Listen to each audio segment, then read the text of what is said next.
Malison, the Cursed City is a fantasy survival horror.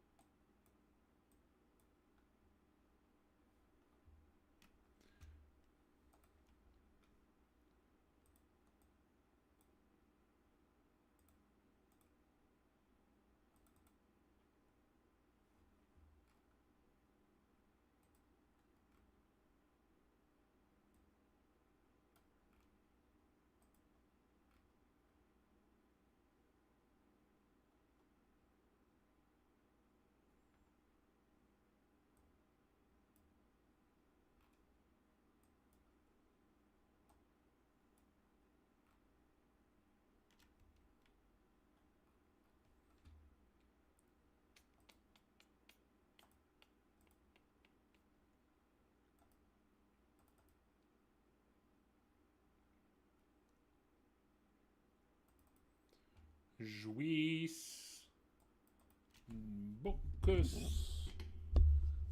JUICEBOX.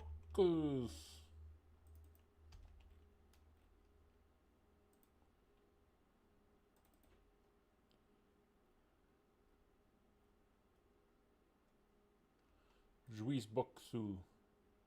JUICEBOX.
Malison, the Cursed City is a fantasy survival horror RPG published by Devolver Digital, currently in development, in which you investigate a sinister city filled with hundreds of grotesque monsters, demons, and weirdos. It focuses on exploration and atmosphere. Its main influences are both classic Western RPGs like Baldur's Gate, Japanese RPGs like Final Fantasy, as well as survival horror games such as the Resident Evil and Silent Hill series. As you sneak through the city, you encounter all sorts of strange characters, many of which you can speak to, trade with, recruit to your cause, steal from, or even attack if you so choose. You can approach this game in a million ways. It's up to you how you plan to survive. Your actions may lead to wealth, disaster, betrayal, or may even lead to uncovering some of the city's darkest secrets and the game's many hidden endings.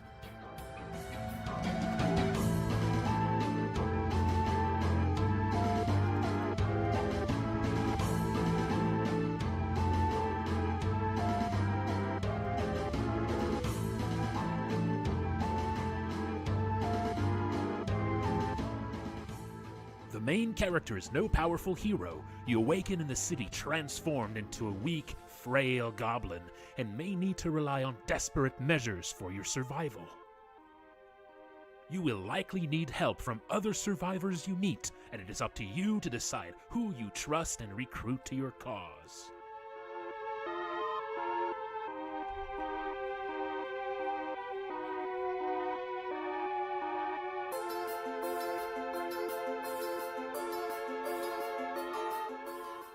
Combat is in a classic turn-based style with a focus on managing scarce resources and building unique strategies by recruiting all sorts of different party members, equipping them and teaching them new skills. Monsters move closer to you during combat, increasing the threat and tension as they begin using their more devastating attacks. You do not want them too close.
I stream development work of Malison Tuesday to Friday at 7 p.m. EST on Twitch.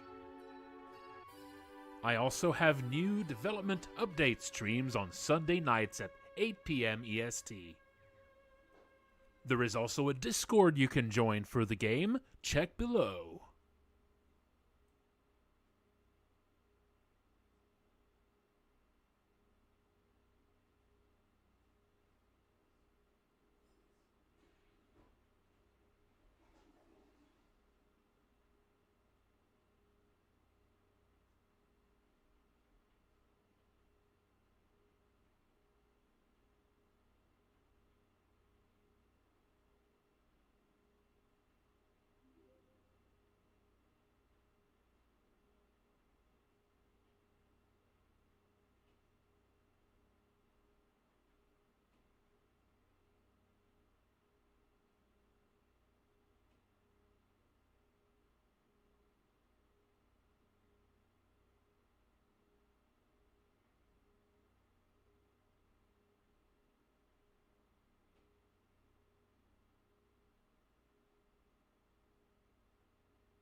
right, folks.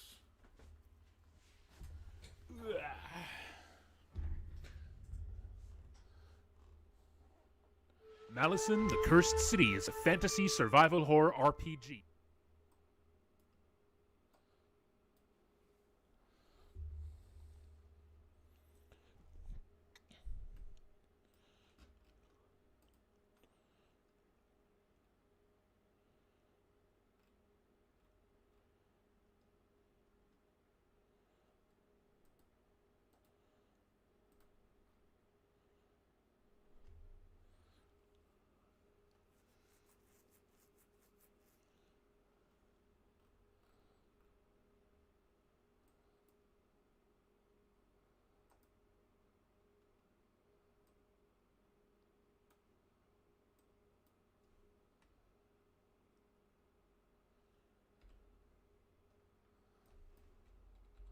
All right, let's put some music on. Let's put some music on.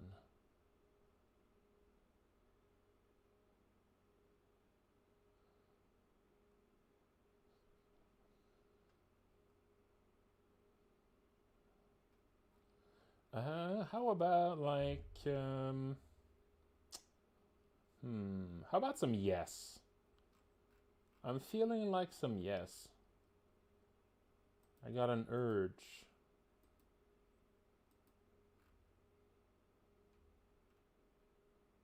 Let's go for Yes.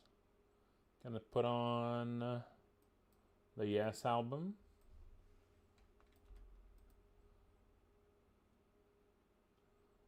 Gonna put on Fragile. Everyone loves Fragile. Gonna put on Close to the Edge. And then if we get there, I'm even gonna put on Tales from Typographic Oceans, which is the big one. I don't think we'll have time for a relayer after that, but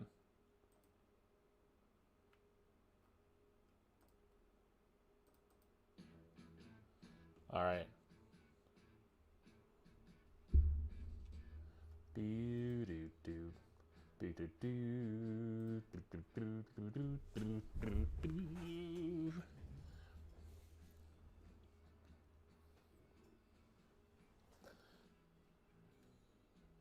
That's right, folks. All right. It's time. It's time for JUICEBOX. We've waited long enough. I think I had some notes on JUICEBOX.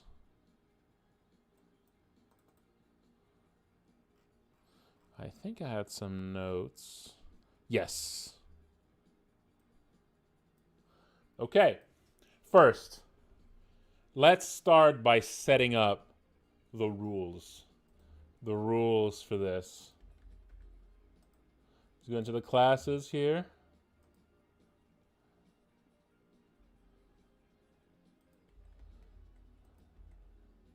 And let's check out here. So we got the punk and the goth, right?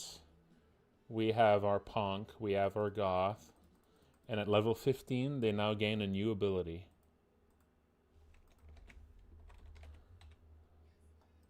A new ability. Oh, did I not even... Yes, there we go. Call JUICEBOX. It's going to be level 15. Level 15 ability, Call JUICEBOX.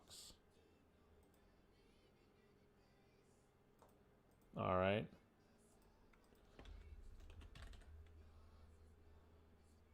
Call JUICEBOX. Let's go. It is unrecordable, so we can't have Panopticon also calling JUICEBOX. Although that would be funny. You know what? Maybe Panopticon can call JUICEBOX too. Why not? That would be funny. Why not?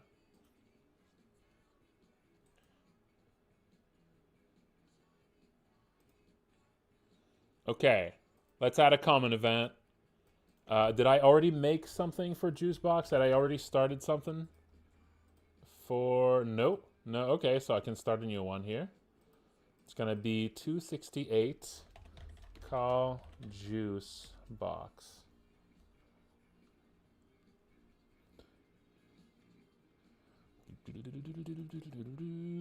So 268. Let's make that ability actually run this event.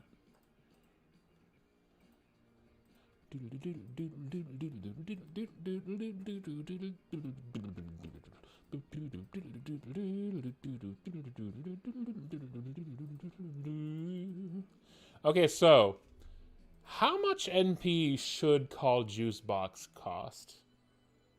I feel like it should just be like 1 MP. Like, this is more about wasting turns than spending MP, you know? Maybe it even doesn't cost anything. Yeah, like, the cost here is turns. It's not...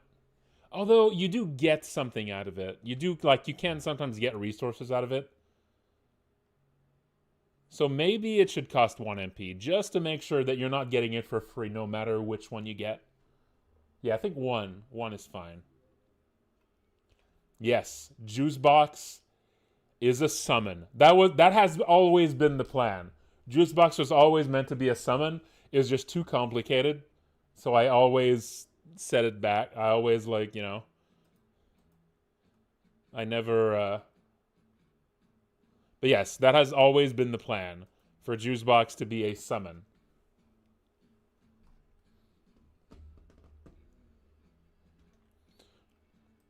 Okay, so let's see. So the idea for JUICEBOX is every day JUICEBOX is going to have a specific task. And every task has an associated distance value. That means I do need to run something here to make it pick like a random task. I will need to run... let me open the game's code here.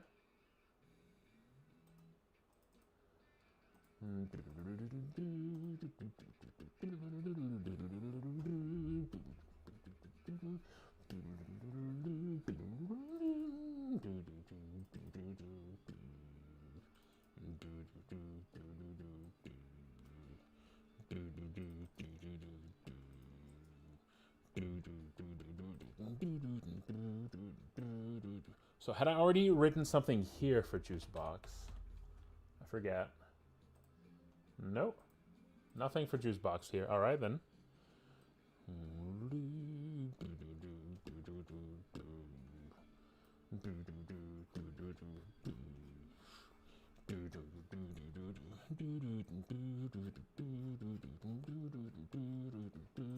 Okay, so I'm going to program the JUICEBOX setup here. So, call JUICEBOX. I'm going to store the value of... I'm going to store the value... Now, actually, wasn't there a problem where whenever I store an array... Whenever I store an array into a variable, that I wasn't actually sure if it was recording the contents of the array or if it was just recording a pointer to it? I feel like recently there was like a question of that. And I forget if that was resolved in one way or another.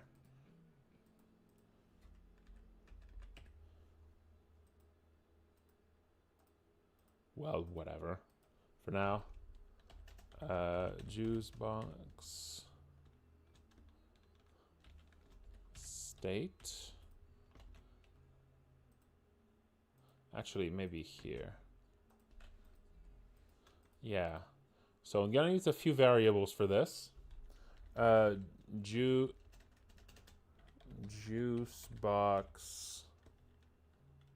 task. JUICEBOX task length.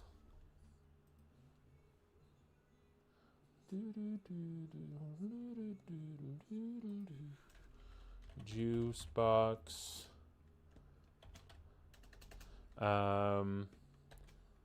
task progress. And then we have JUICEBOX task array. Okay, that's going to be the variables I use for this. I'm going to keep this on the side here as reference.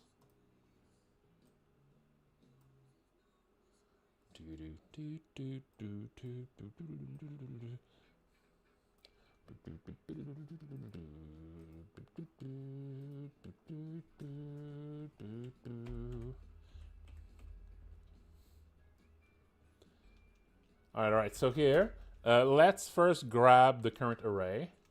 So JUICEBOX task array. I'm gonna grab variable 1003 for this. Then if I think it's array is array, I think that's how that works. And if this is not an array, that means I need to generate the array. This has not been run for this game yet. Okay, so and this is where I'm going to make a big set of potential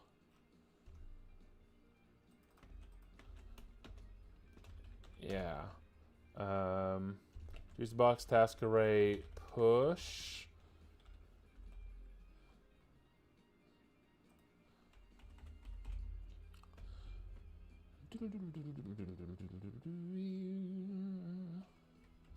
Okay, let's see.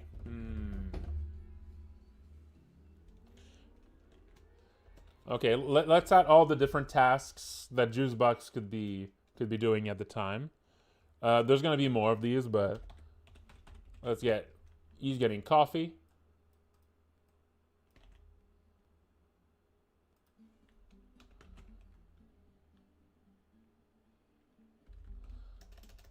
Facing his demons.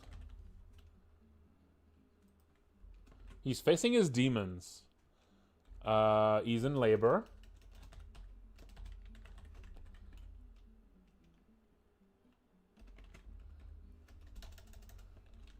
Having tea.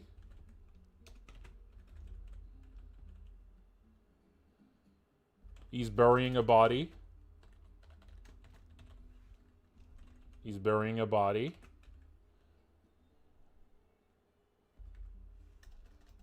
Baking brownies.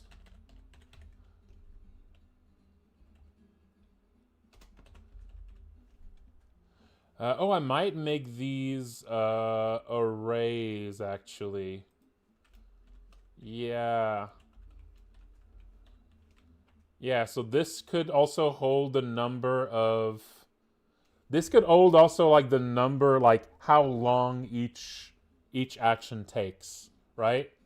So let's just set 10 for now. So facing demons, how much longer than getting some coffee would facing demons take? Maybe that could be one of the longest ones. Or like 15 maybe? In labor might be the longest one. Let's say in labor is like 30. Having tea is a kind of short one. Let's say 6. Burying a body might be like 12. I don't know, 12? It's not a number of turns. It's a turn is a bit more than that. Or it might be a number of turns if you don't call again. Because the idea is that the more you spend actions calling him again, the more it speeds it up. Because it's like it's more urgent, right? It's like every time they call again the same day, they're saying like, you know, hurry up, you know, JUICEBOX, come on. And every time they call, it would speed up. So baking brownies would be 8 maybe. So I think maybe this would be the number of turns if you only call once, right? That might be the number of turns if you only call once. For now, these are just, these are just throwaway numbers.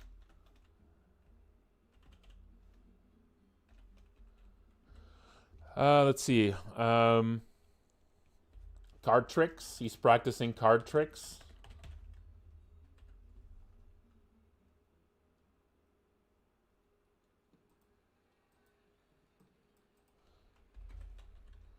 Let's say that's like 4. Like he's nearby. Oh, yeah, this one's a funny one. He's redecorating. I feel like if it picks he's redecorating, something should change next time you go back home.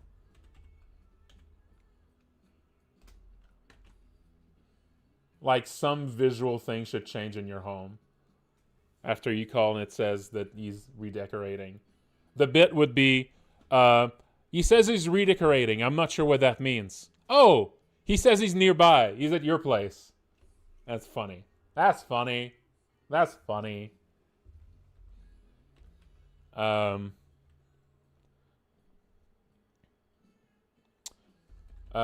he's golfing. And this time, every time you call, he would basically say, like, which hole he's on. And maybe he would start, like, he's at the 12th hole. I just made some notes. It wasn't a spreadsheet. Just, like, wrote a bunch of notes. Oh, he's knitting.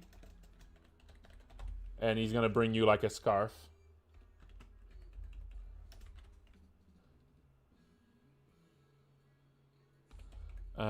He's knitting. Oh, he's attending a demonstration.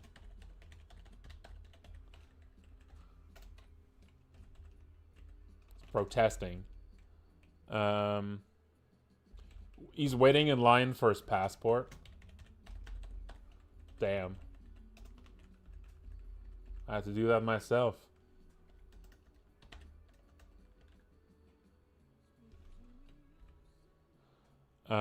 Attending a funeral for a random enemy you killed the previous day. Okay, yeah. This one's going to take a little bit more... This one's going to take a little bit more preparation. Attending a funeral for a specific enemy you killed the previous day. Yes.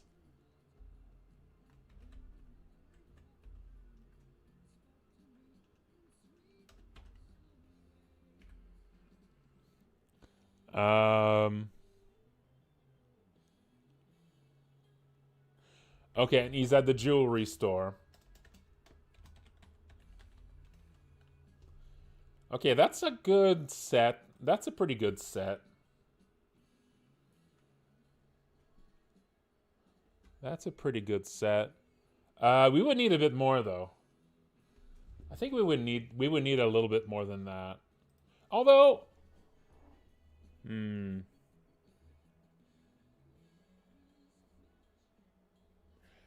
one of them could be like he's been in an accident.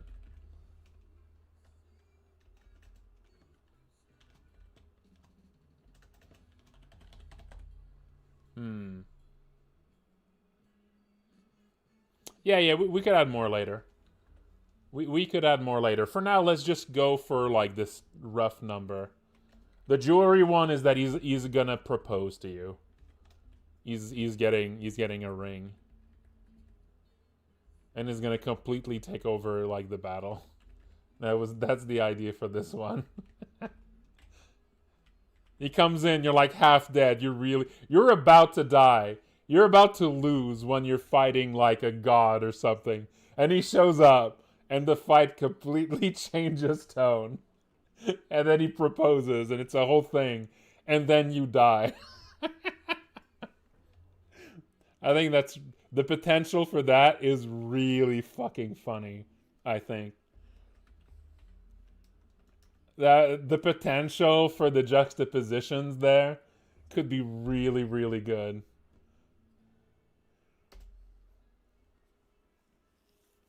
Okay, so this would be just the different kinds of things you could be doing.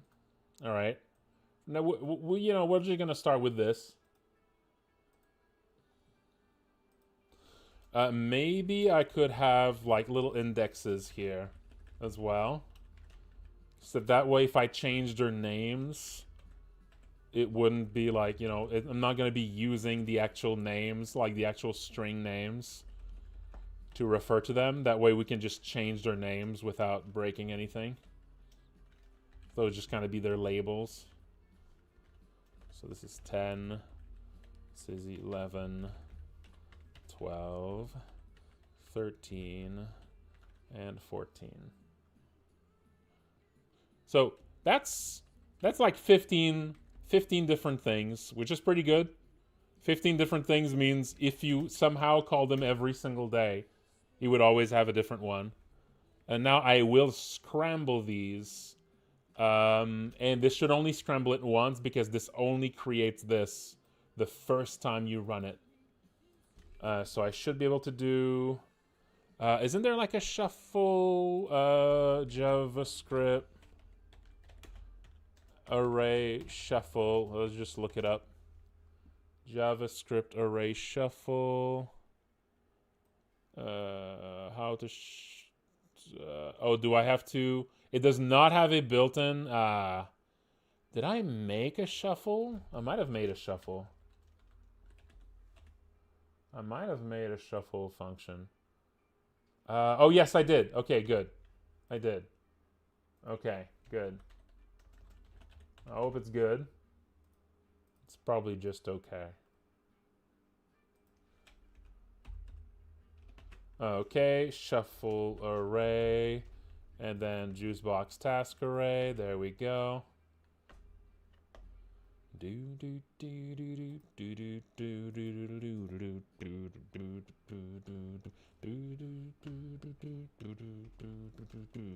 SVR 3, and then I just saved that again. Again, I hope that doing this actually does save the contents of the array and not just a pointer to it. I'm pretty sure it saves the contents. But I don't actually know for sure. I've been just acting under the assumption that it saves the contents, but it might not.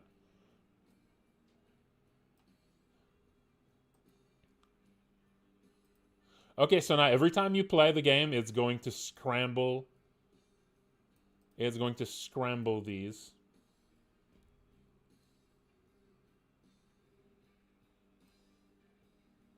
Okay. Now,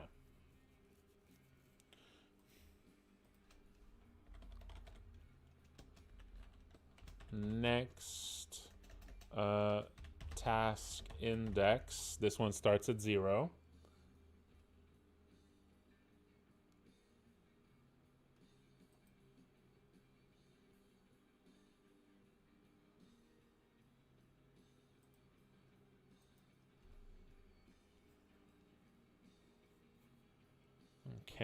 Okay. Now, whenever you call JUICEBOX, it's then going to check if var JUICEBOX current task is GVR 1004.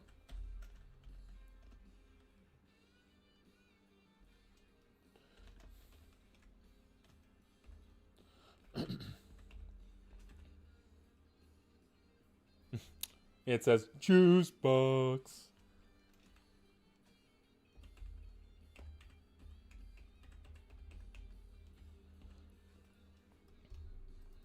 Okay, if JUICEBOX current task is... Oh, actually, I need to number them from 1, not from 0. Yeah. Oh. I could just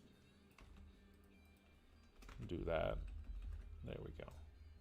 Yes. So that way when it's equal to 0, that means there's no current task. So if there's no current task, then it's going to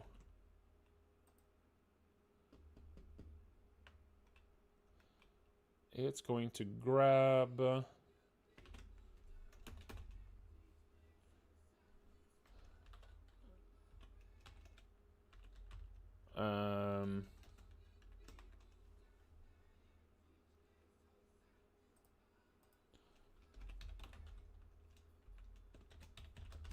index would be GVR 102. GB task index. Actually, that will increment it. GB task index +1. And then gonna update this one. SVR GB task index. So that increments by 1.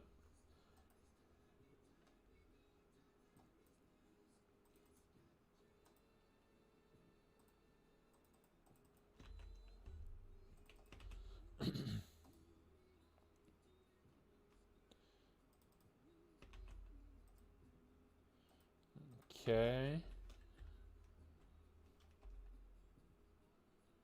This is the current task.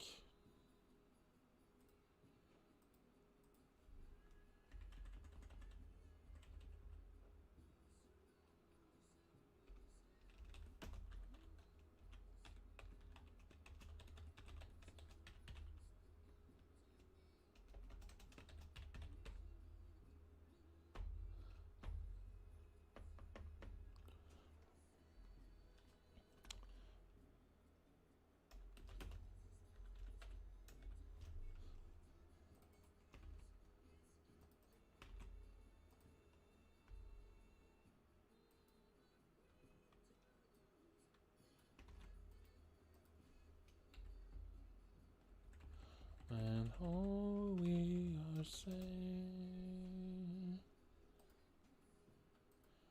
is give peace a chance. And all we are saying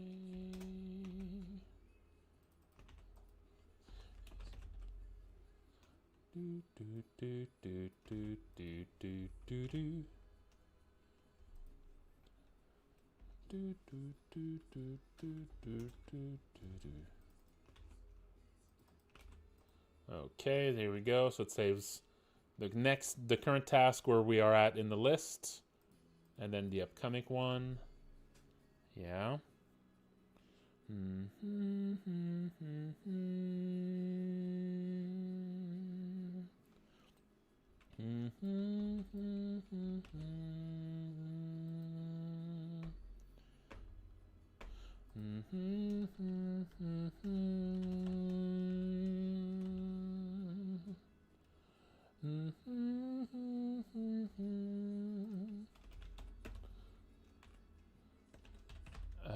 Task length.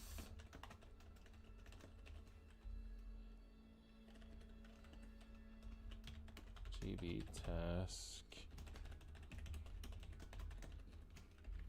106.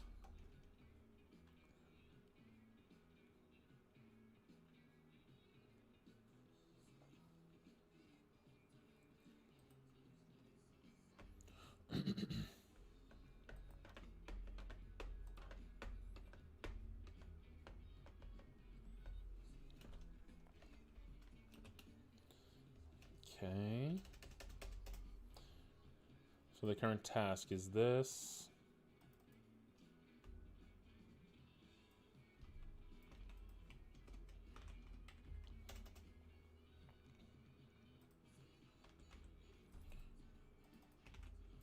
Then length becomes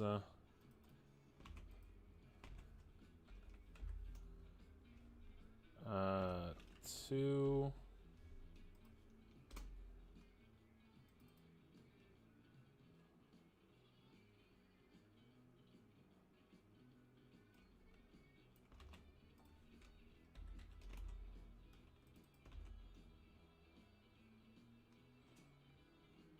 Do do do do do do do do do do do do do do do.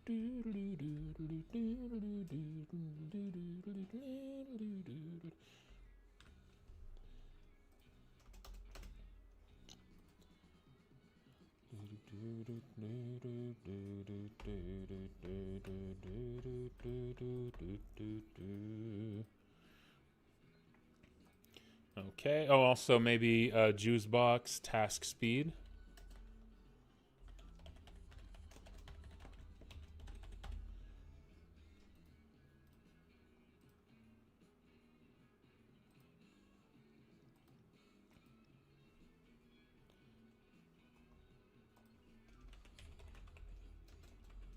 GB task speed.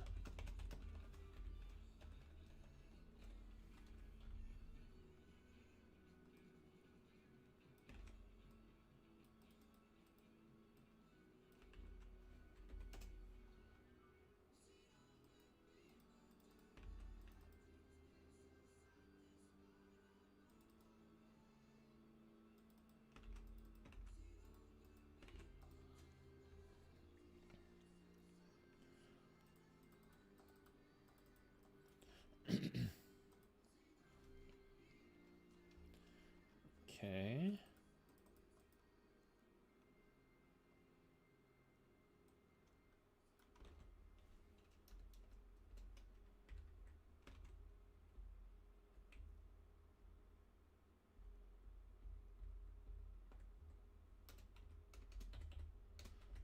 All right.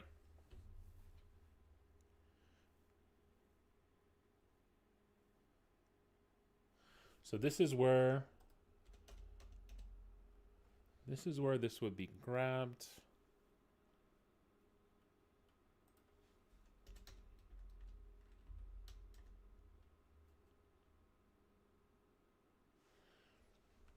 And if it was 0,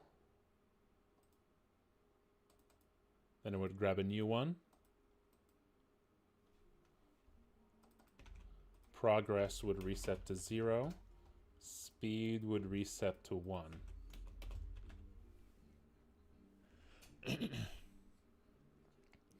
Okay. There you go. Length, progress, and speed. These are all set up. And then I just need to resave them after all this.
Okay. Okay. So that's going to be for just setting up the variable.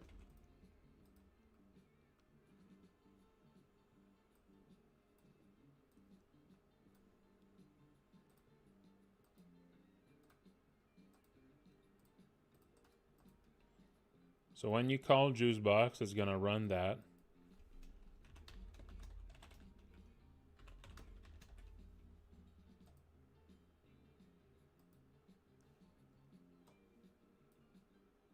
It's gonna run this. I'm gonna print some text here. So log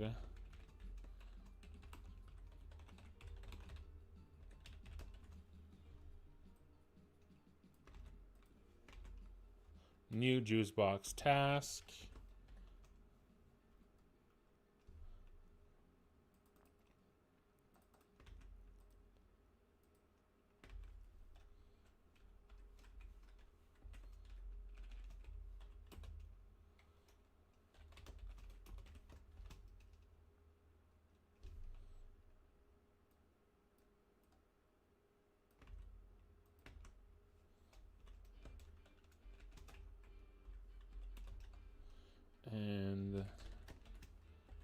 length.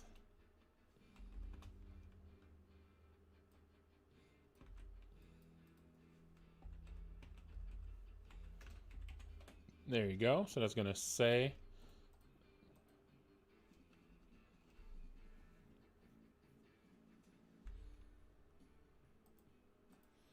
Okay. So that's going to say when there's a new task and tell you what it is.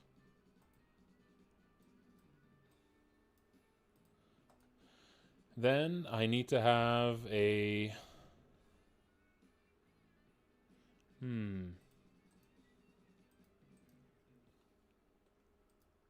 So now what's going to happen here is...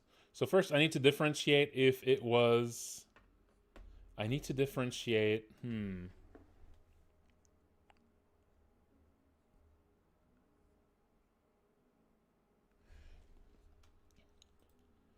JUICEBOX update.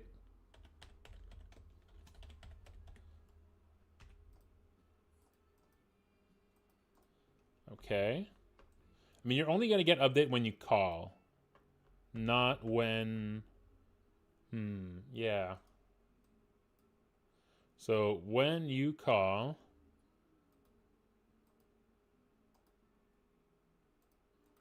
I mean, yeah, I'm not sure if I need something new here. I may not actually need a unique common event for this.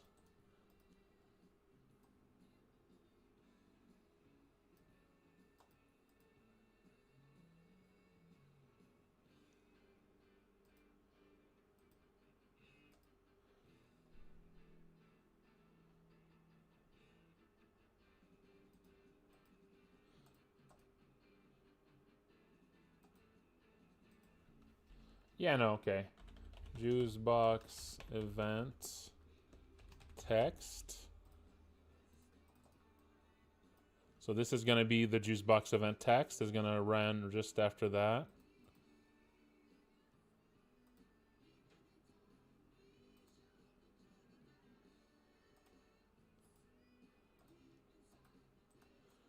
And then after this,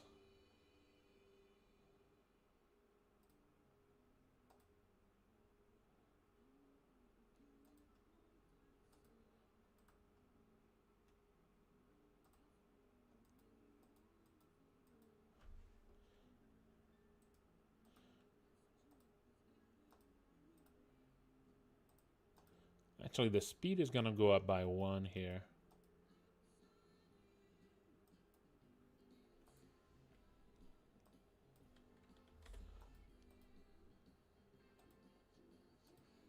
Yeah. So the speed is going to increment every time he's called, basically.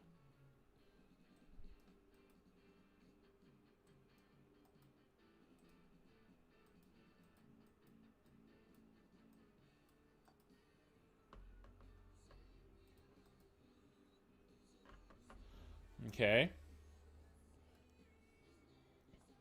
And then the event text is going to be here, and this is where all the different events of JUICEBOX are going to be.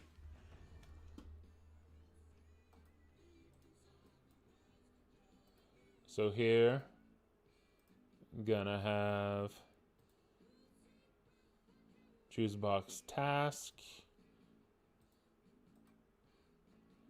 So 1, this is where I'm going to bring all of the different getting coffee.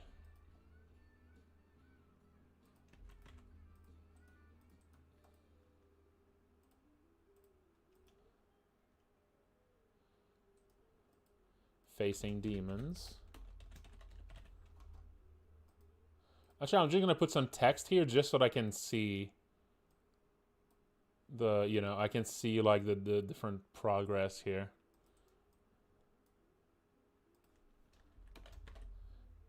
Getting coffee, 10 turns. Facing demons, 15 turns. Again, this might change. Maybe this is where I can set it actually instead of setting it here. Yeah, that might make sense. Maybe the length of the event should actually be set here, because that way, if we're messing with the event, like this is where essentially all the logic of the event is going to be. So might as well put the knob for how many turns it takes here as well. So don't need to like mess elsewhere. Yeah, I think that's better.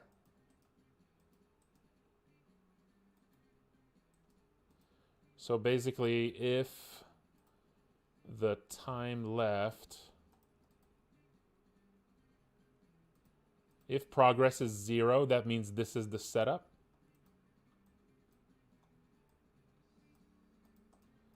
And so this is where I can set the length of it.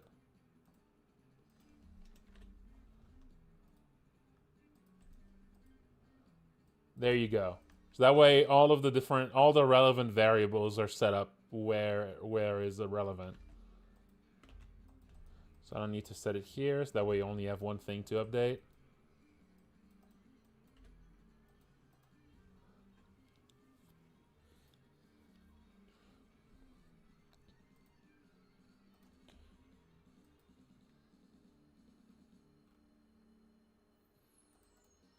Yeah, so I'm going to remove the length from here.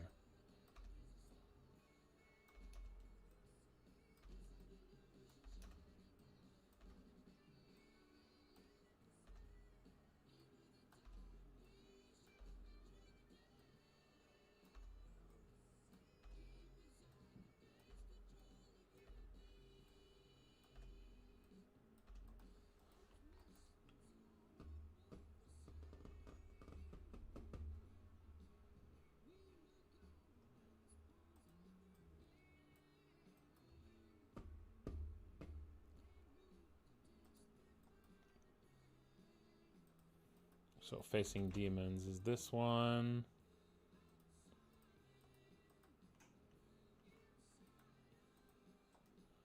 This is number 3 is in labor. This is the long one. Let's say in labor is 30.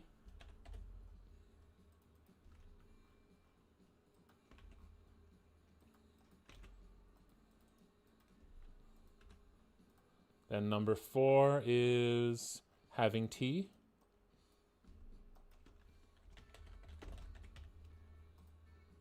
And having tea, let's say, is like 6. You might say he's getting very content.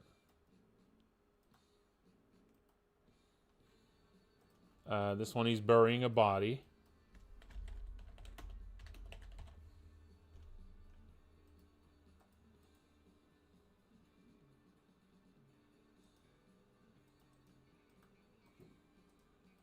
And this one might be like 15.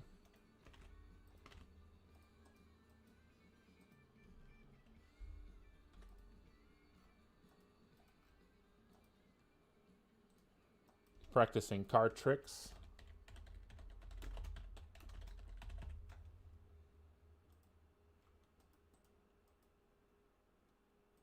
And this would be just 8 maybe.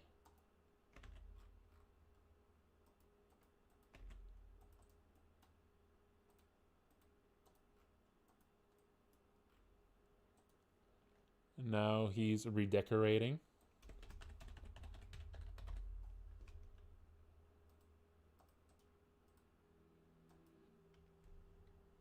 That's 10.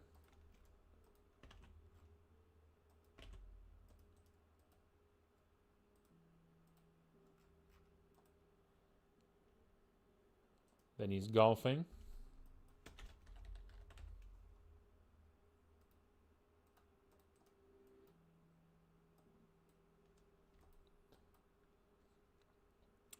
Let's say it's like 15.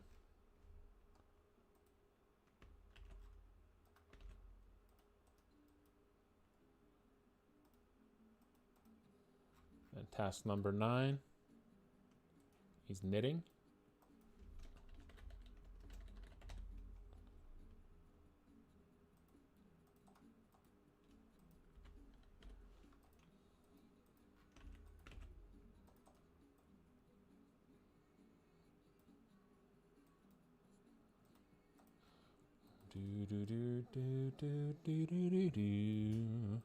Yeah, put on. This is the album. This is the album Roundabout is on. So if you've never heard the other songs from that album, you're about to. Demonstration.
Yeah, let's say this is the funeral.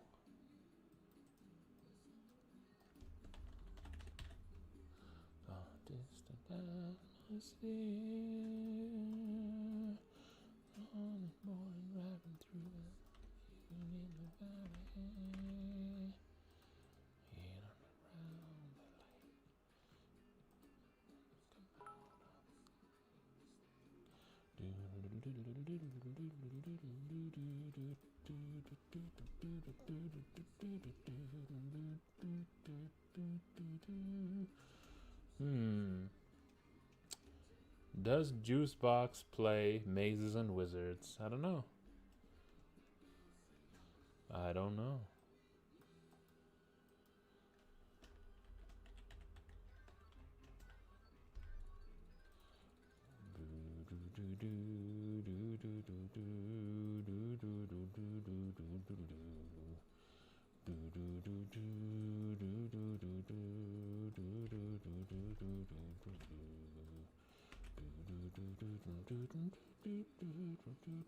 It's been an accident.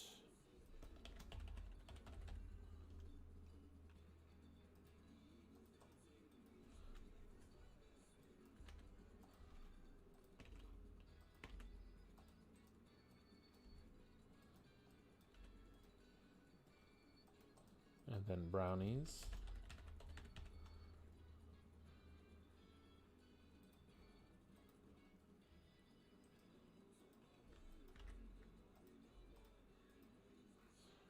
Okay, so there you go. This is where all of the events are going to be.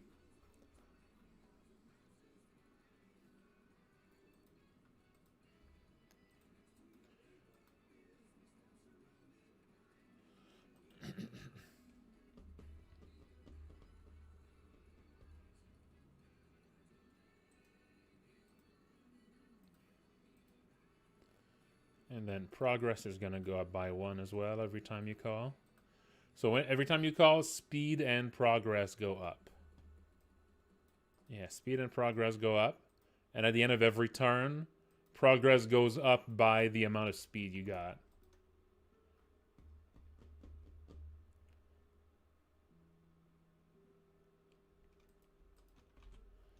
Okay, now let's go into the code that is all about the passage of time in battle.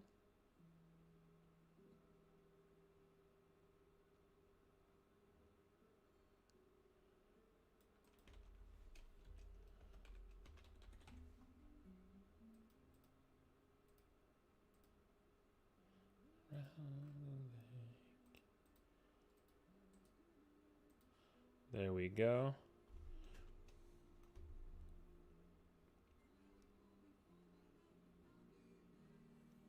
So here we got... Oh no, it's time to stretch.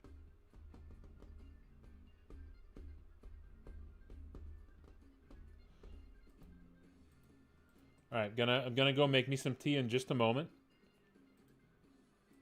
But first,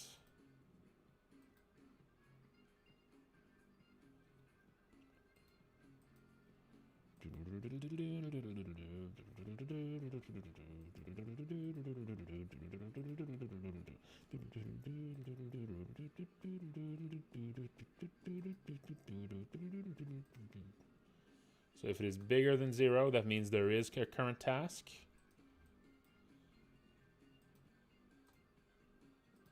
And progress will be incremented by speed.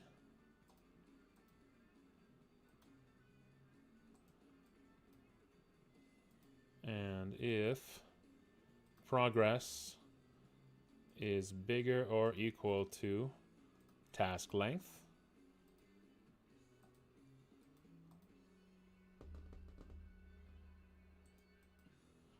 then gonna flip a switch here first. That's gonna be this switch here, and it's gonna be JUICEBOX end of turn.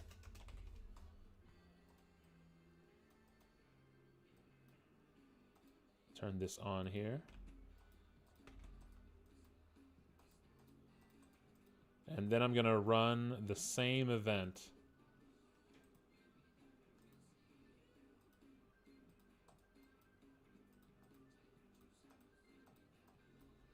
Actually,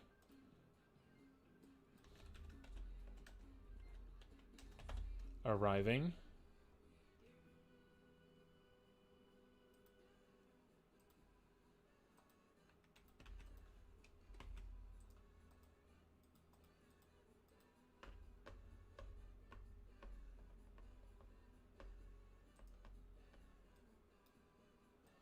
Okay. JUICEBOX arriving, and then I'm going to call the common event. JUICEBOX event. There we go.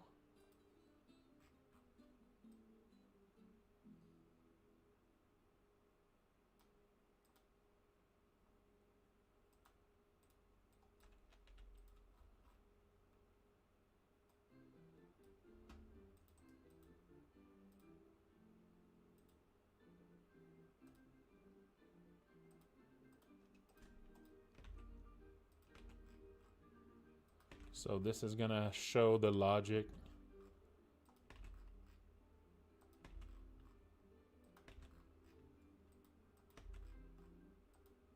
Like that.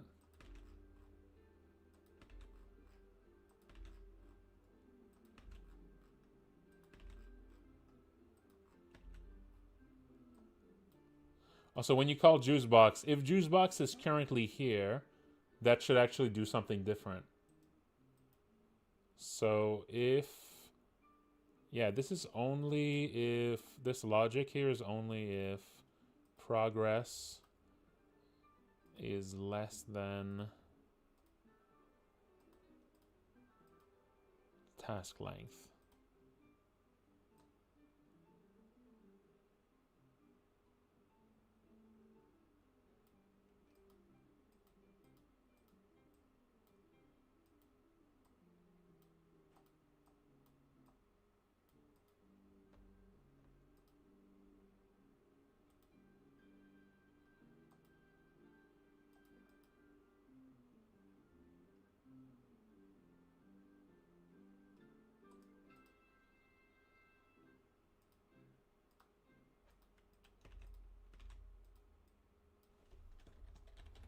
And JUICEBOX here as well.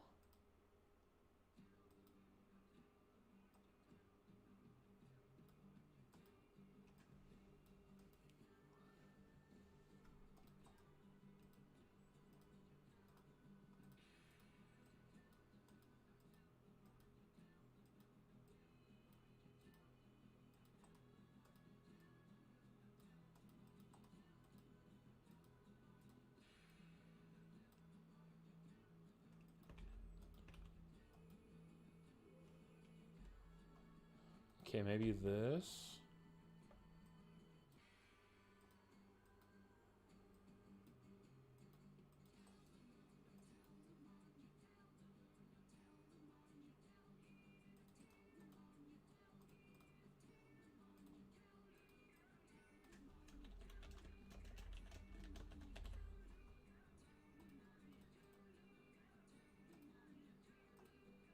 Yeah, end of turn and juice box here.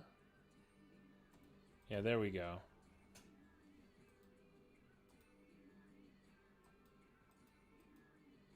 Yeah, I think that's the logic I'm gonna want for this. All right, I'm gonna go make me some tea, and I'll be right back, folks. And then we'll start programming some of these. I'm probably gonna just make one event and copy paste it all over just to make sure this works, just as a starting point. Then I'll start like writing a few of them. Okay, I'll be right back, folks.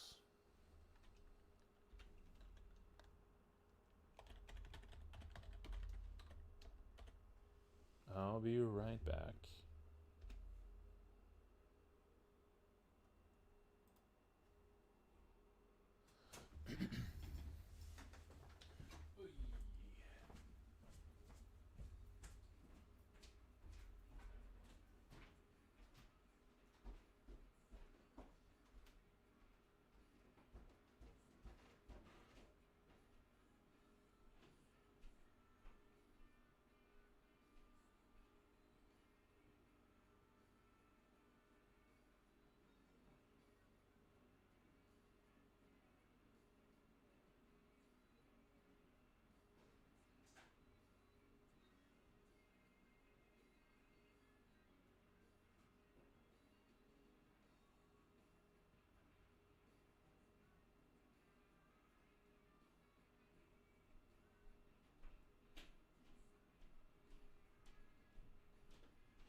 I got some tea. This is some Darjeeling tea. It's my second time trying it, I think. Some Darjeeling tea.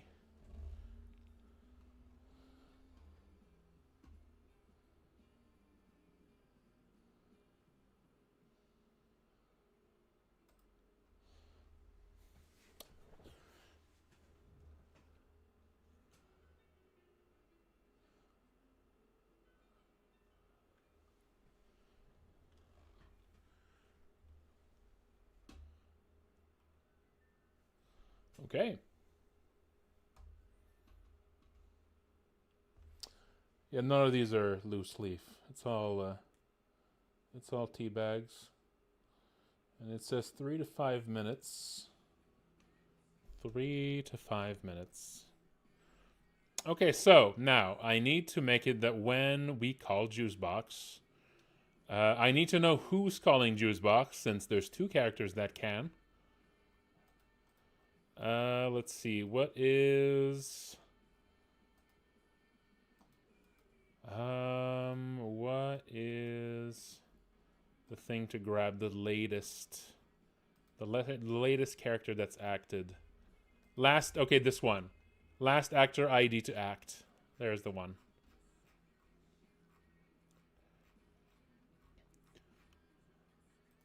So here I'm going to grab last actor ID to act.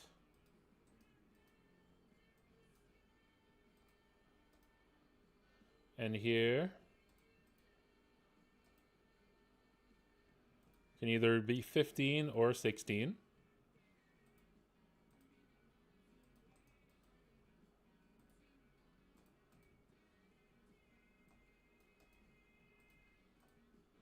If it is 15, then I'm going to set a switch for this.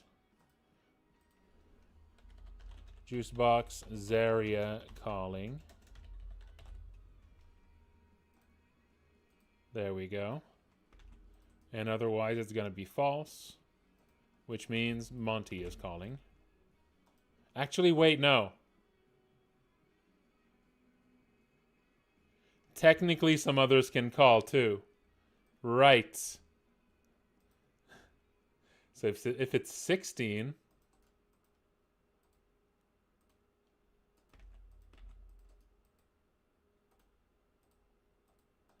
then that's Monty calling.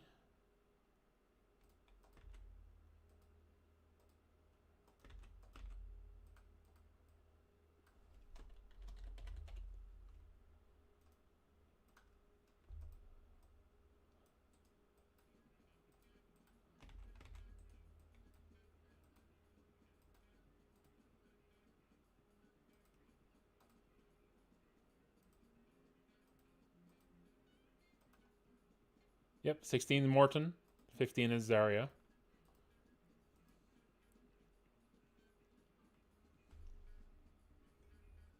Alrighty. So there you go. Now, technically, it's possible for others to call. I mean, basically, it's really only the,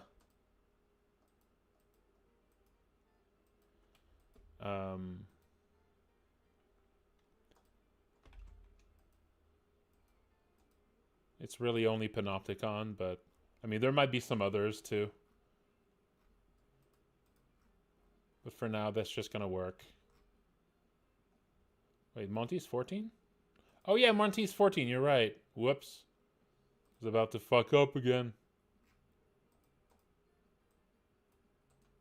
14. There we go. Monty 14, Zarya 15. That's right.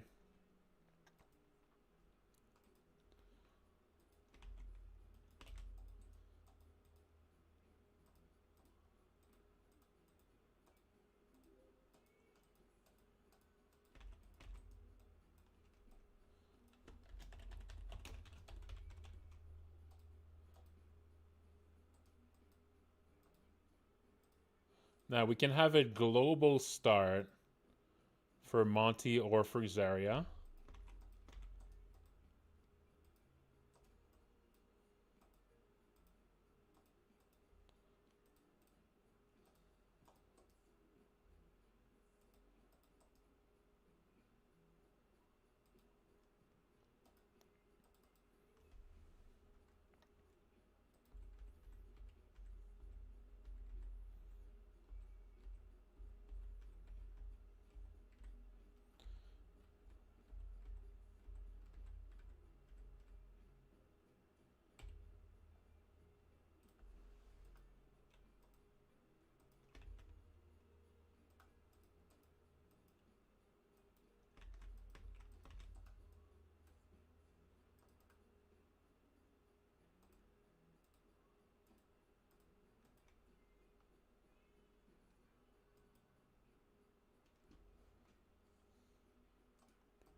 Okay, so we only when it's not the end of the turn.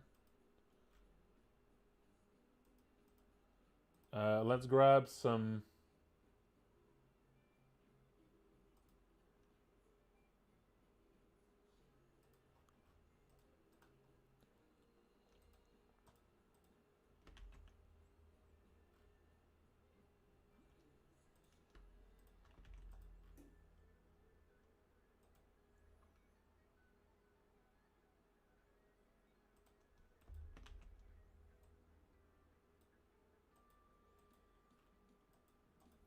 Okay, how do I organize these events here so that they're not too much of a pain to sift through? Hmm.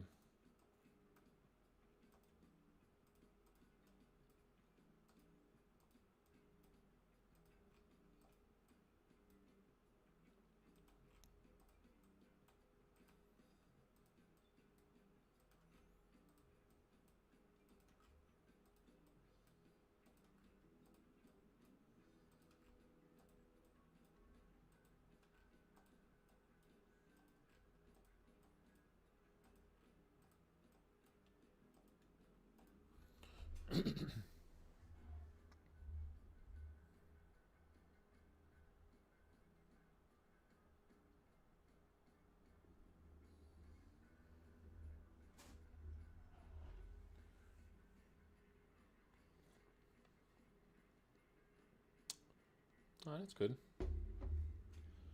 That's good tea.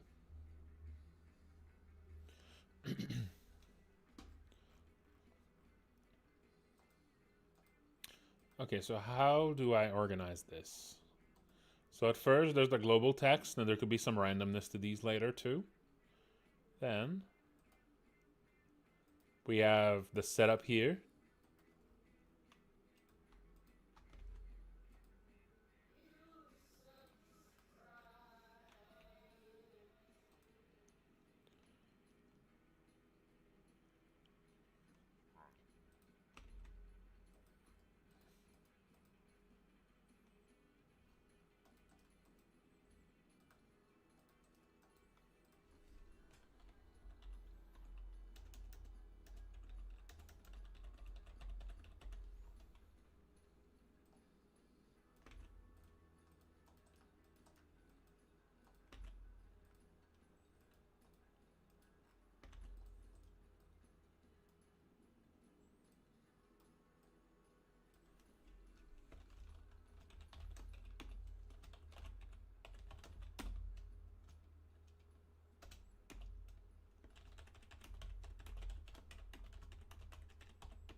There's going to be some randomness to these.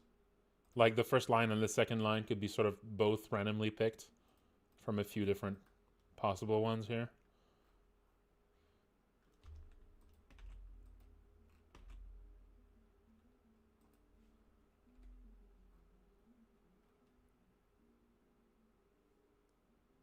I think that would make sense.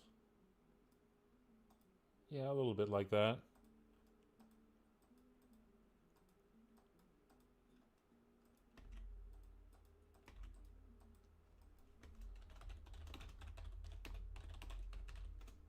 So this is going to be the intro setup for the task.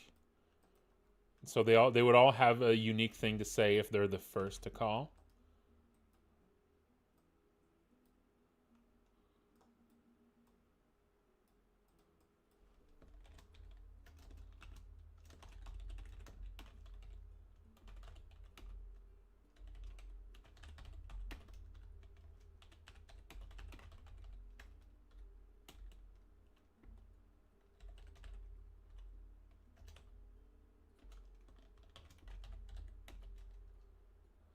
I think,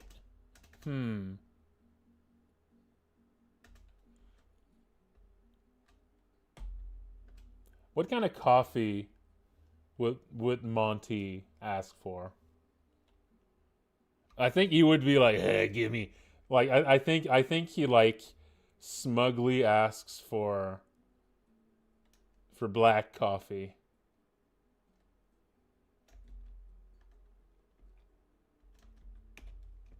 Yeah.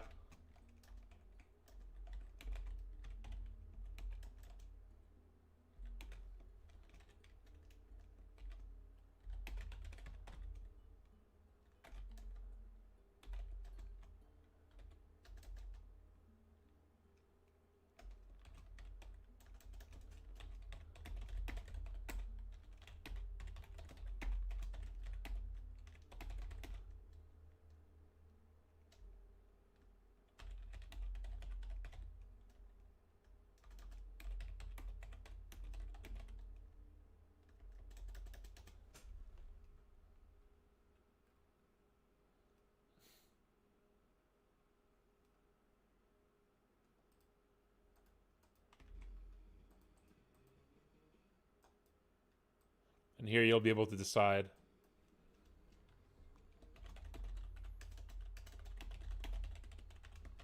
No time for coffee.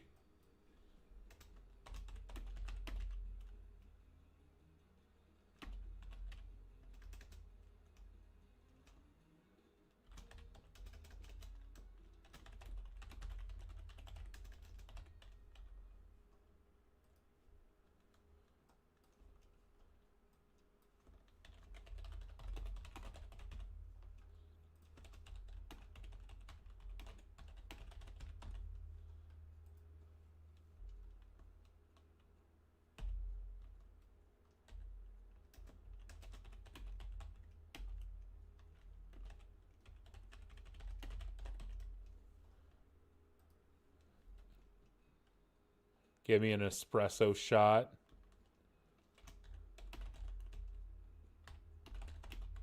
Hot cocoa for me. And what else would be?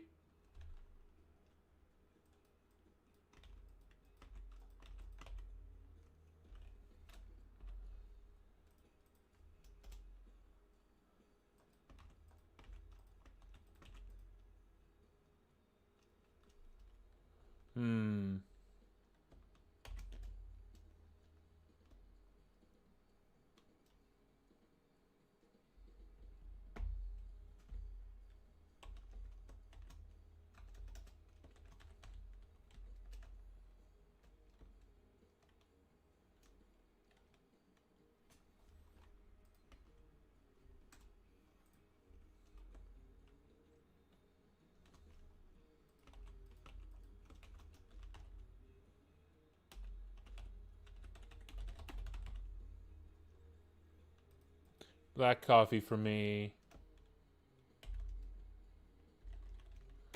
Mocha latte.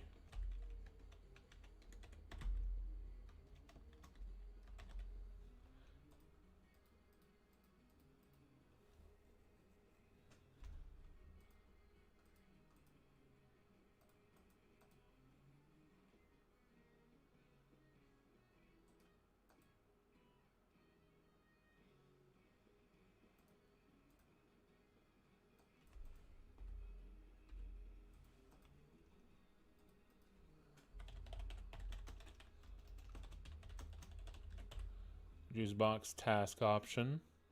That way I can record. I'll use this variable to just record specific decisions if they're supposed to change the outcome at the end.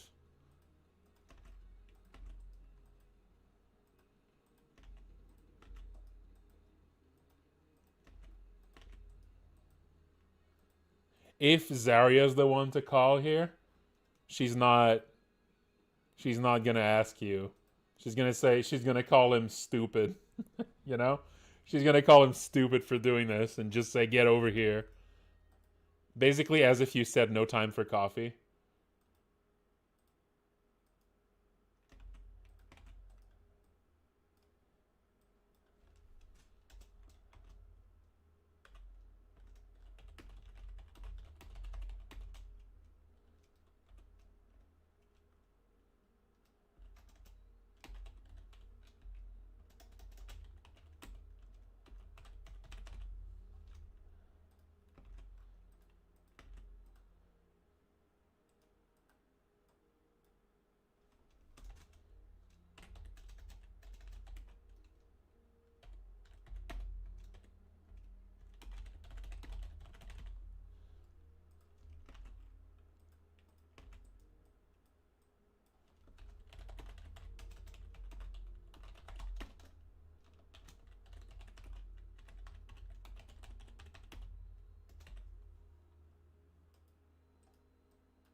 I feel like he should mock you if you pick Mocha Latte.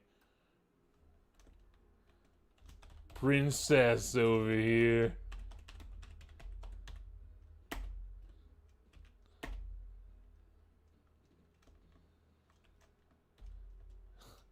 Princess over here wants a mocha latte.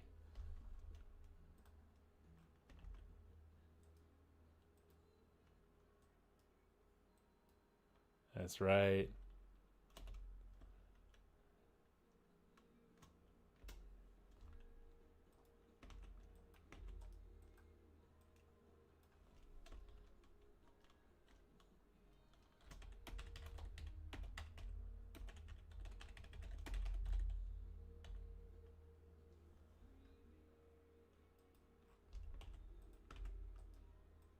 What about hot cocoa, though? What about the hot cocoa? How does he mock you for that one?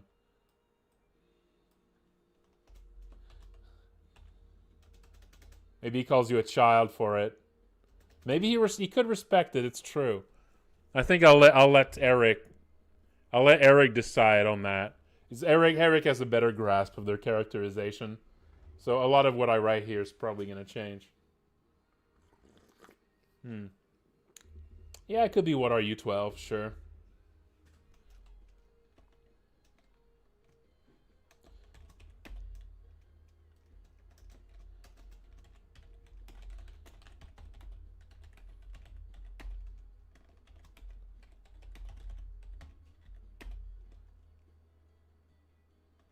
Yeah, you heard the man, a hot cocoa.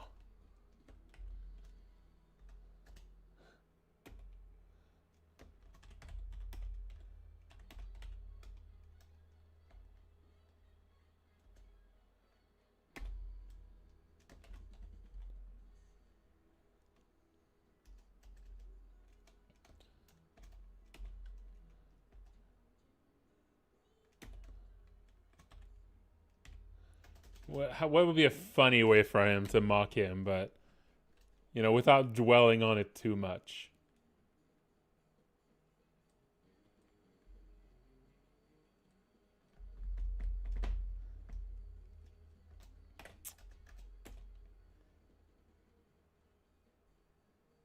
Yeah, maybe.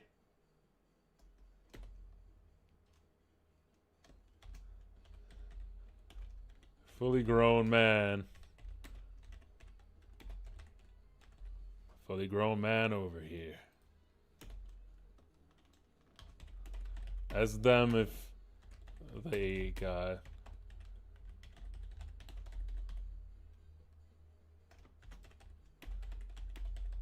Bet he'd like that.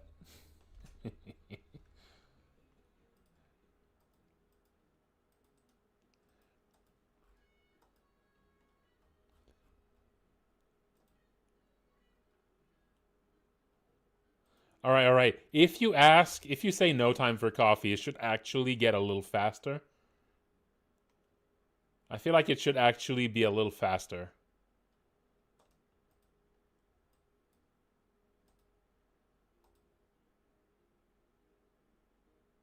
Maybe it changes the length of the task. Like, it reduces the length of the task by 2. Or maybe just by 1. Yeah.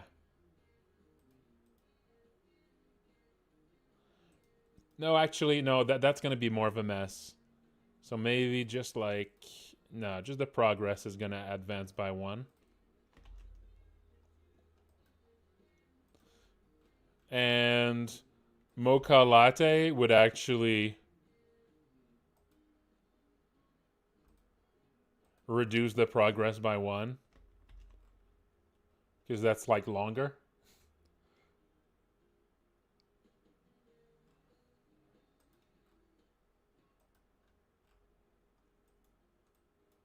Oh wait, this was all for Zaria actually, not for Monty. Whoops.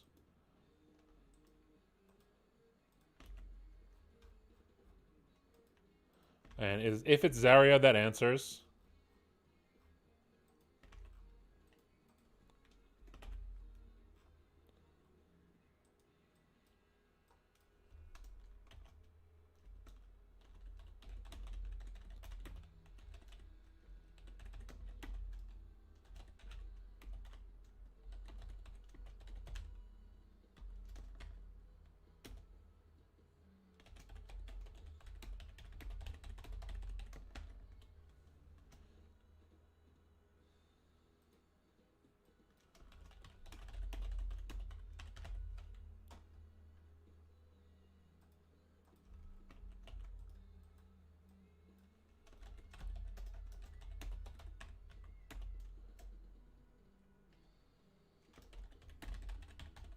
You already ordered. Who cares?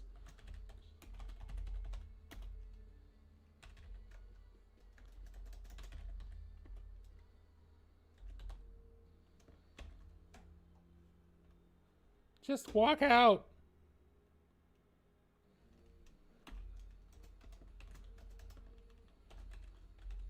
Not gonna stop you. I don't want to use... I don't want to throw curses too lightly. I want to throw on curses that they have more impact. They have more impact if they're rare, you know? I want to resist the temptation to plaster them all over, you know?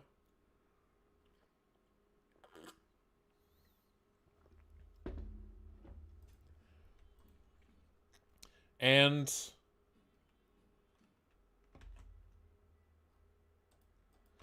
so if Zario answered,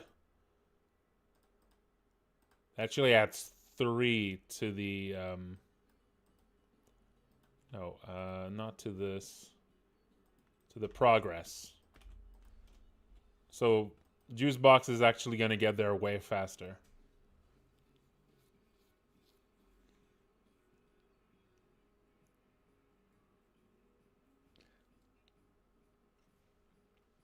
Well, if you say no time for coffee, you're just the only one who's not getting coffee, right?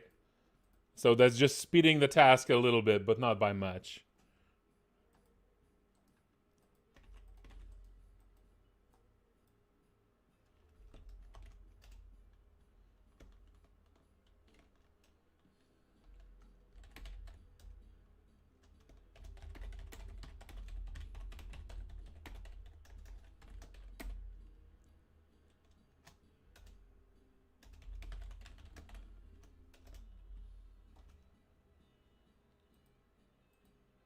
Okay, so this is what happens when you initially call, right?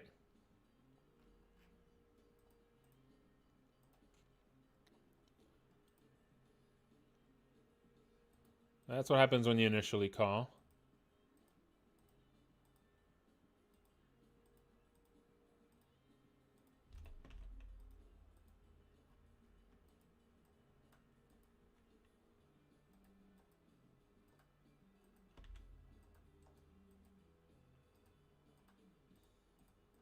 Then we have repeated calls.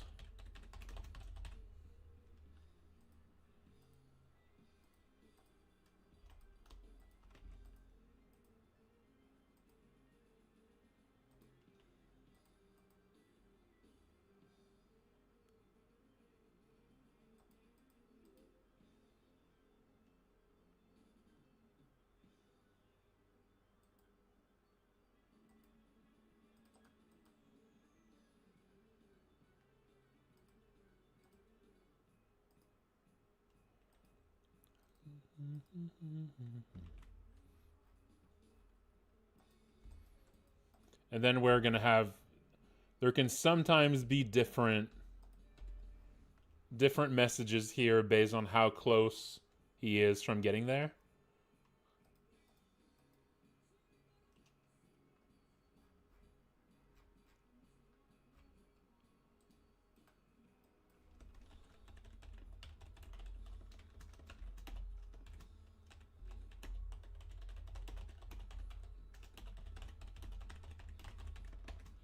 Fighting for our lives here, dude.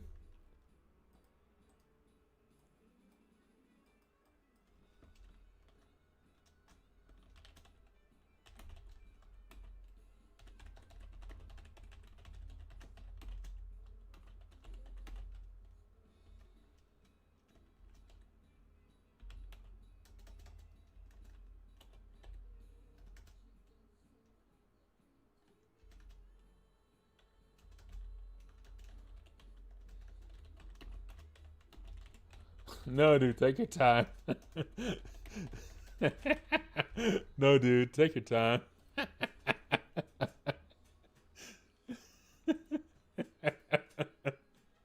I really like that.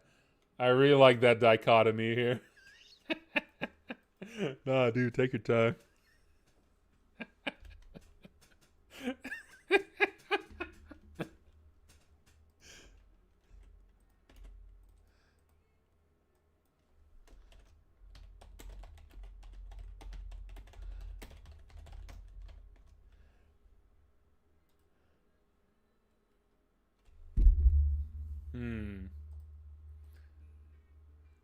Is that a correct time? Is that a correct time to drop that? Nah, it's not enough. It's not enough. Gotta pace those out.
Okay. Okay. I'm thinking the way to make this not too much work. Okay, the way I could make this not too much work is there could be like a general one. That could be like the general thing that happens if you call and there hasn't been a custom one for that event, for when you call again.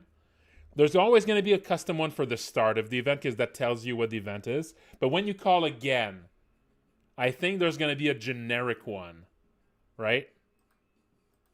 So there's going to be, I think that's what I'm going to do. I'm going to have a special variable here. That's going to be like JUICEBOX generic call talk. And it's going to be set to true at first here.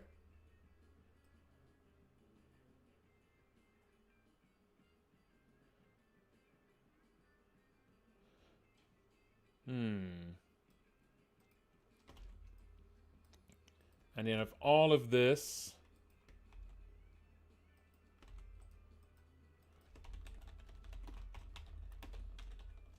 generate call talk, and these are going to be fallback and message if event doesn't have a custom one. That way we don't need to fill out every single event to have special talks no matter what. We can only we can just target specific events to have like unique messages. So here, if JUICEBOX end of turn is off,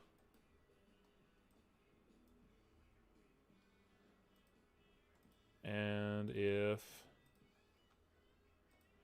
task progress is bigger or equal to 1,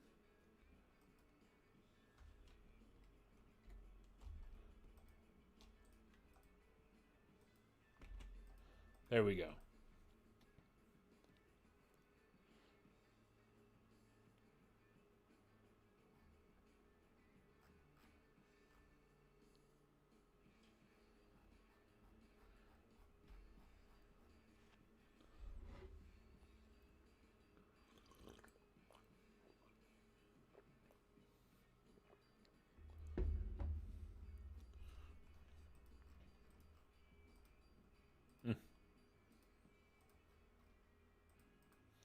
Yeah, okay.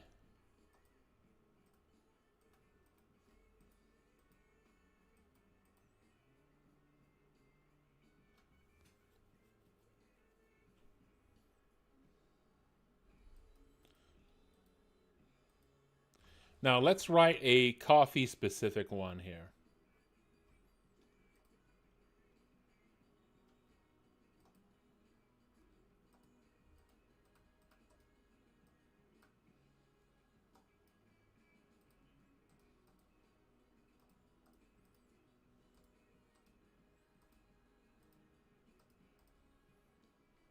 So here, if progress is bigger or equal to 1 and end of turn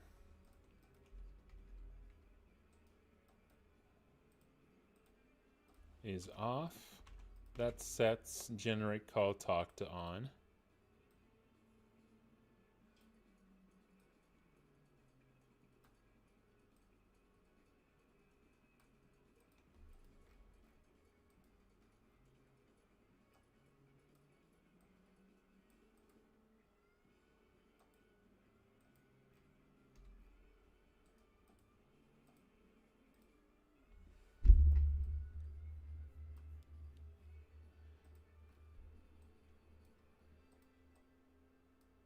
There we go.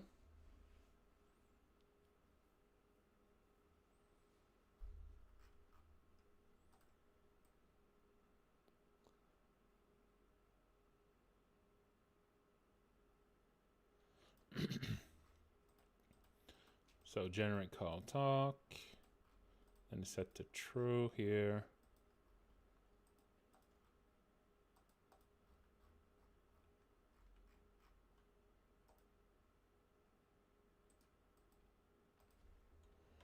This should be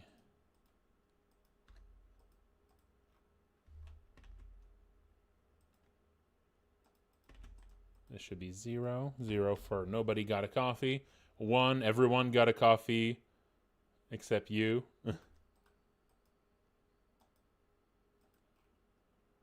And then you got a double. You got a black coffee, a mocha latte, an espresso shot, or a hot cocoa with marshmallows and whipped cream and a little friendly face on it.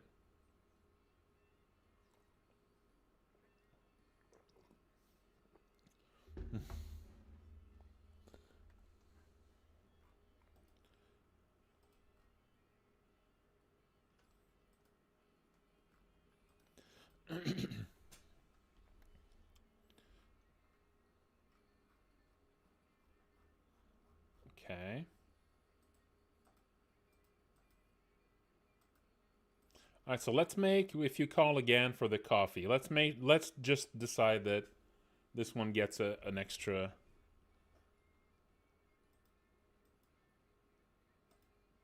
Yeah, okay, let's say that if you call again and the progress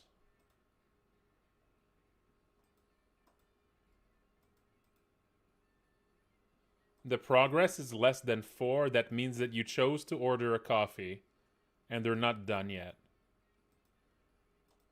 The coffee is still being prepared.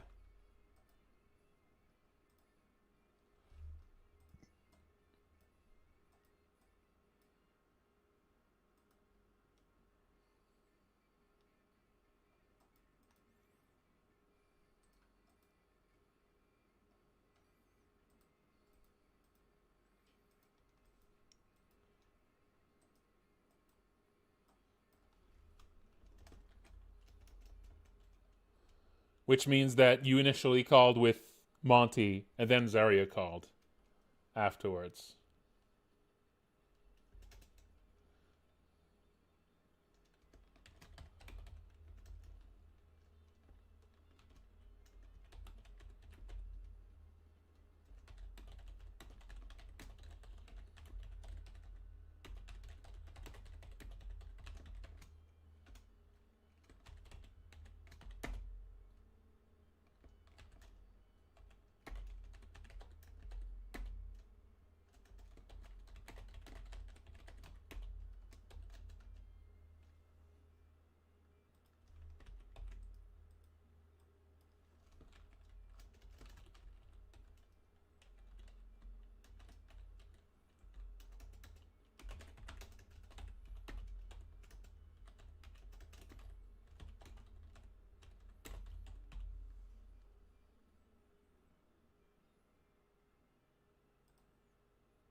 Oh no, it's time to stretch.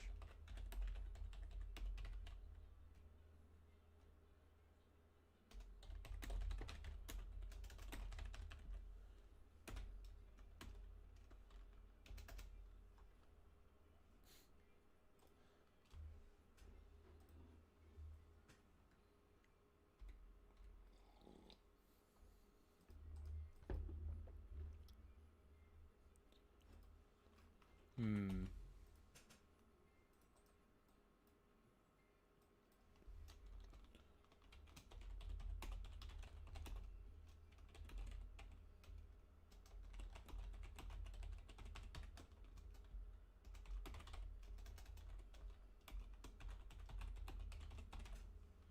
Bummer, dude.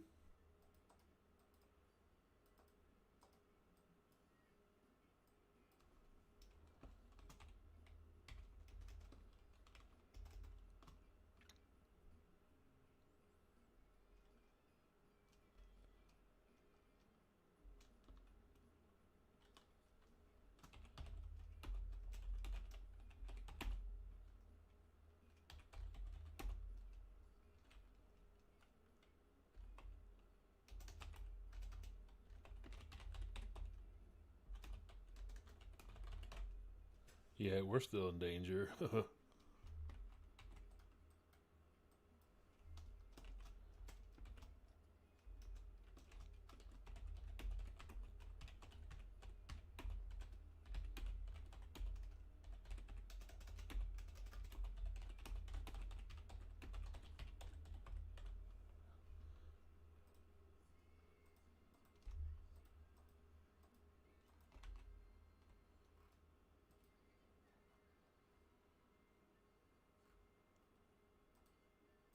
There we go. That should work.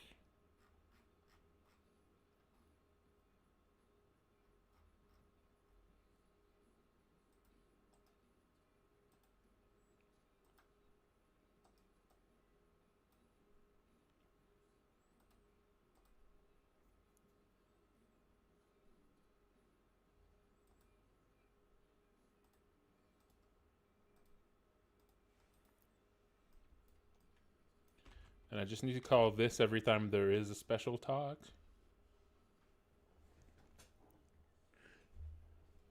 I was kind of imagining like wrestling moves. I think that was basically folding chair, power bomb, clothesline, pile driver, suplex, DDT. And also if he's ever had the event to go on labor, his child also joins in. His child Sippy Cup.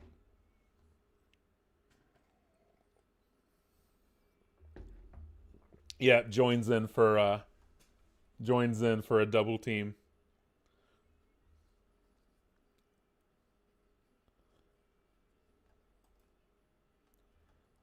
Yeah. Sippy Cup is gonna just look exactly gonna look like just a small juice box.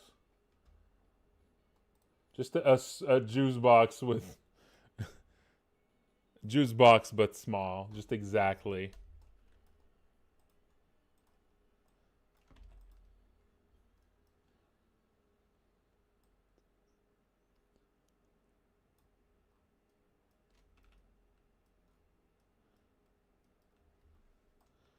Let's do a quick image of Sippy Cup.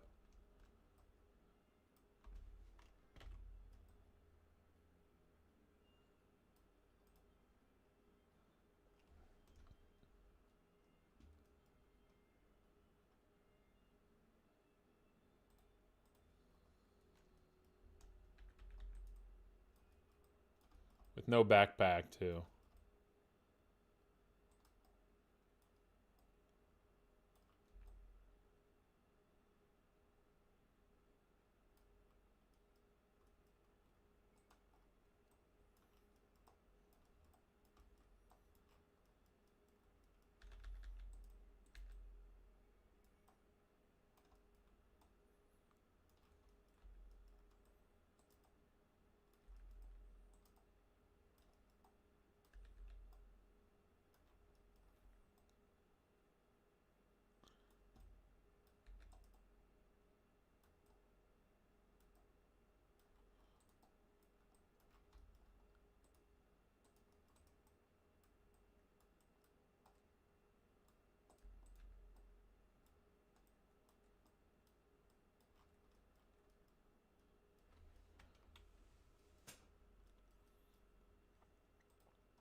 There we go. We got Sippy Cup. Juice Box and Sippy Cup.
Do do do do do do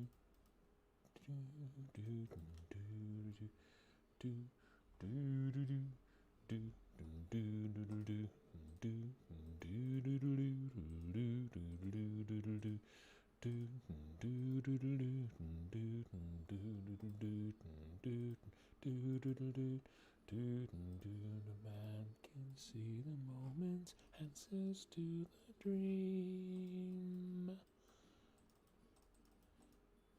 Staying the flowers, daily sensing all the themes.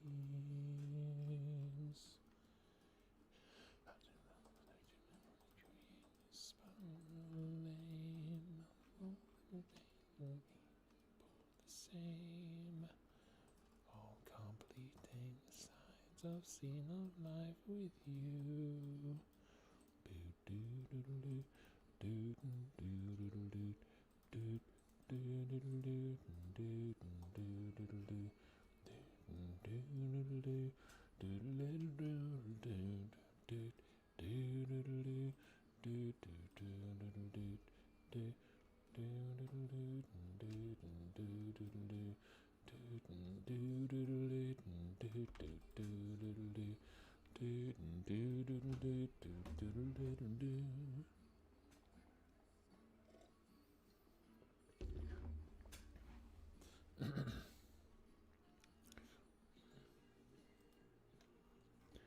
Never know the fruitless world, though not broken, locked inside the mother earth. Okay.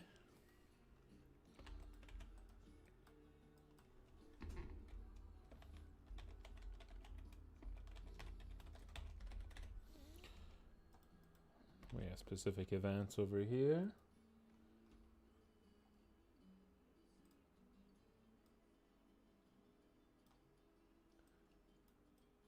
You and I reach out for reasons to.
Okay, and after that, let's also program what happens when they actually get there.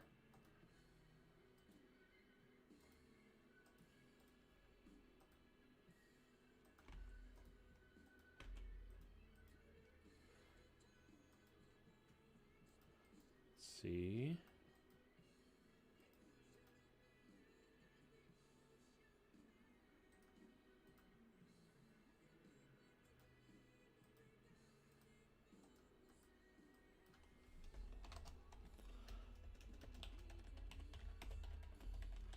Arrival in battle.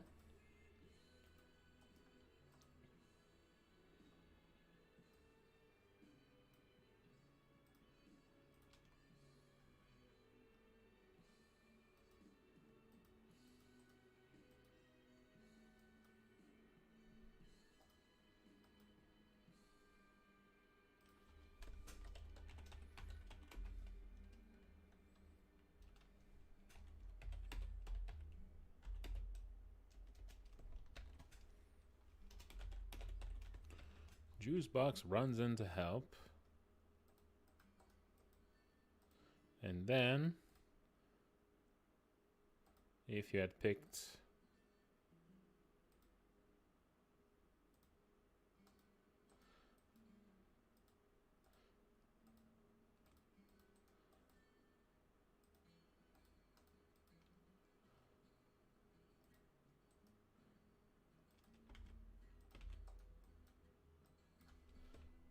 he brought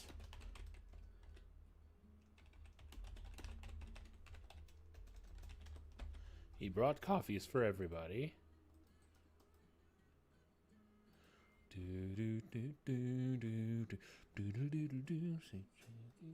Reminded of the rhyme. There'll be no mutant enemy who we shall certify. Political answers, remains will die. Will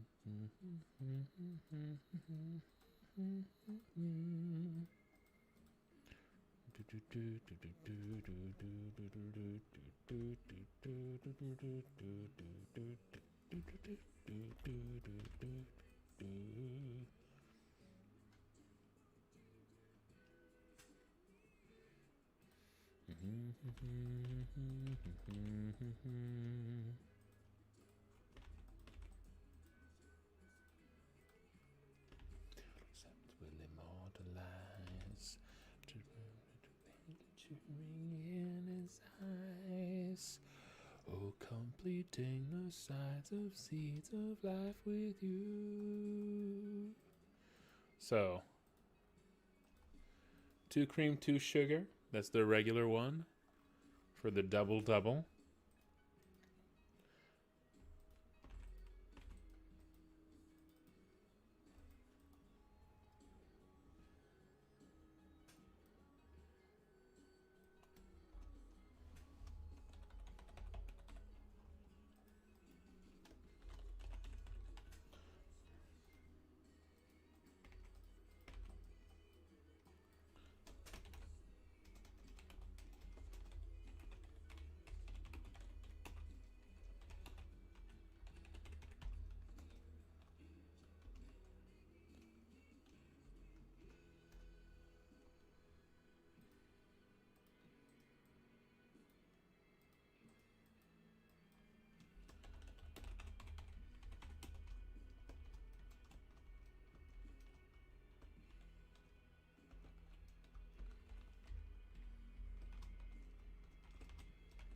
Perfect. Very good. Very good.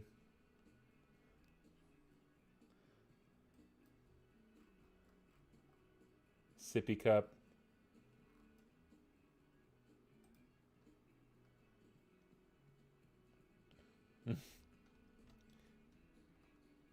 Look what I found.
There we go.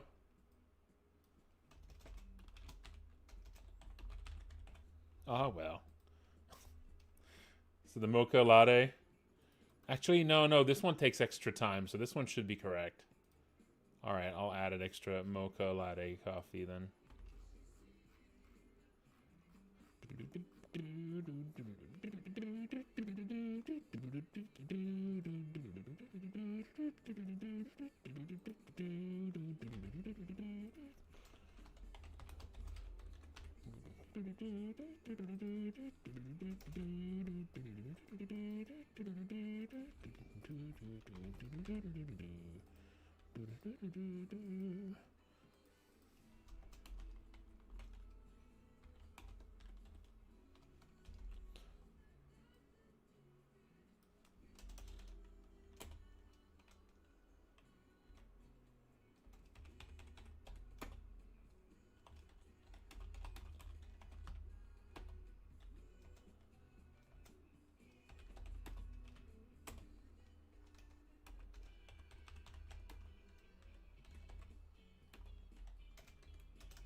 It's going to be 119.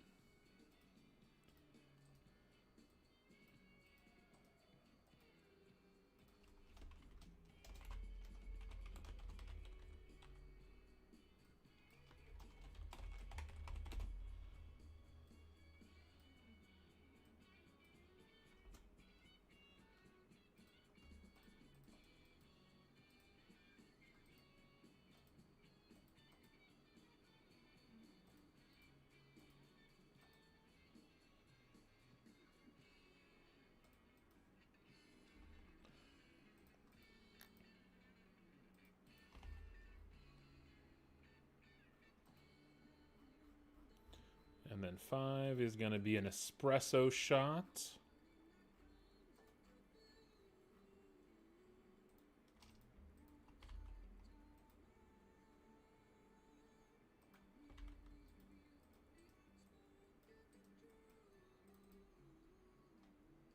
He's gonna be sad. Uh-oh. Looks like they messed up your order.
There's that hot cocoa.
All right, let's make a...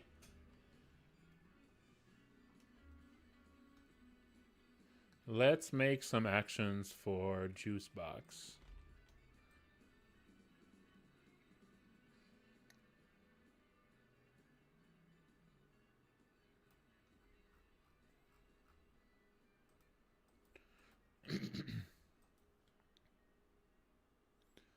Let's make some actions for JUICEBOX.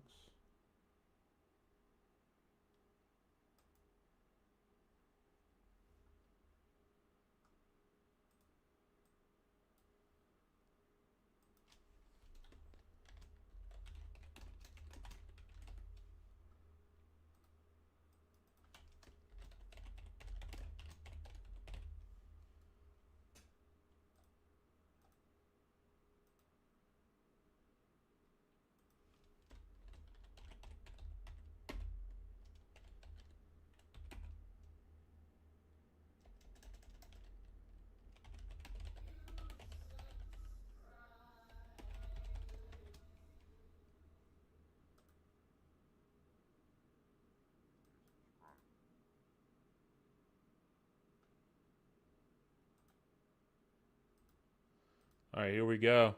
Tales from Topographic Oceans. We're definitely not... Actually, we might hear the whole thing tonight. Tales from Topographic Oceans. Probably one of the most divisive prog rock albums of all time, I would say. At least from like the major bands.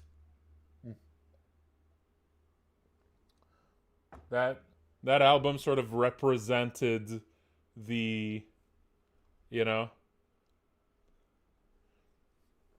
that album represented sort of like, you know, the most pretentious of progressive rock. It's an album with 4 songs, each of them about an hour long. 4-hour-long songs in that album. I actually really like them, but they're long. But each of them have like really, really good moments in them. I think they're all very memorable. But like they could have been trimmed down. Or they could have been cut up into separate songs too. But you know, you need to be in the right mood for it. But I really like it.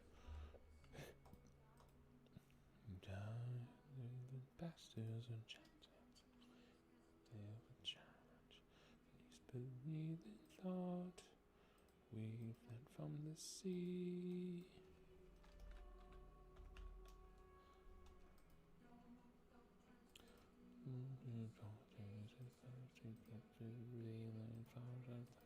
Provoking memories, disjointed but with purpose.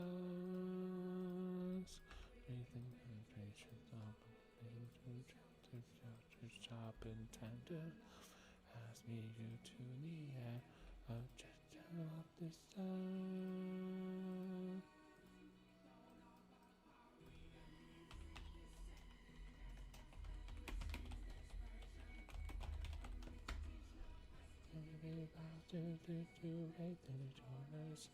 And we from the ocean. So that's folding chair. We gotta have power bomb.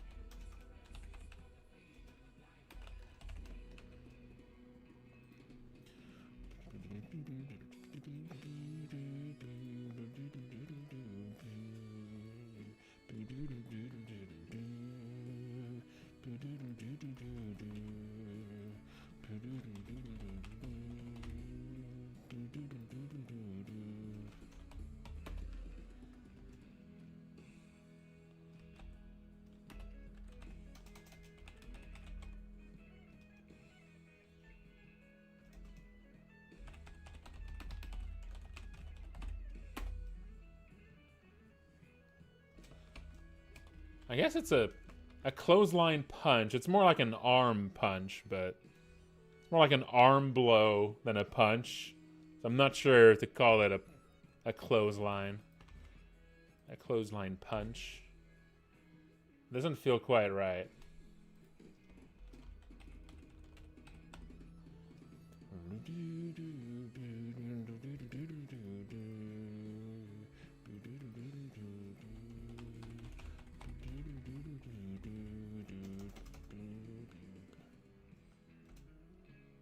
Yeah, maybe just a clothesline.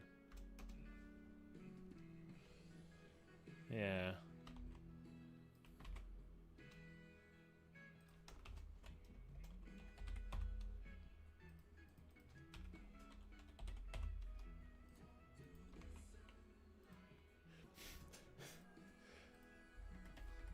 Okay, so these are gonna be like all the basic physical attacks.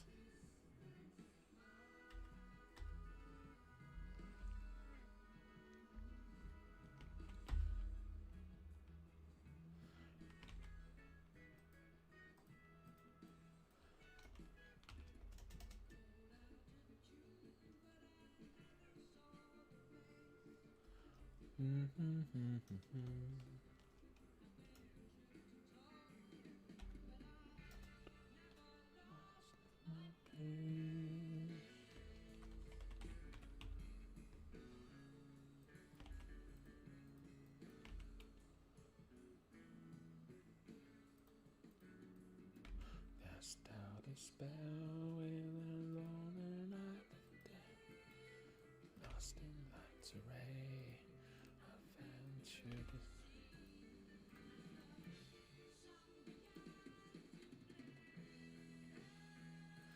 Should the clothesline potentially hit more than one? There's not a lot of wrestling moves that hit multiple opponents.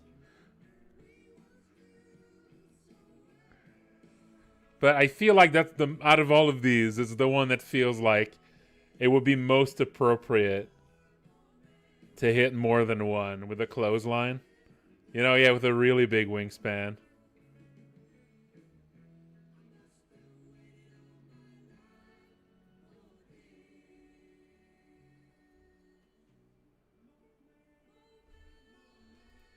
The folding chair maybe could hit in a wide arc. Yeah, that could be in a wide arc. And I could hit all enemies, doing half the damage and half the stun.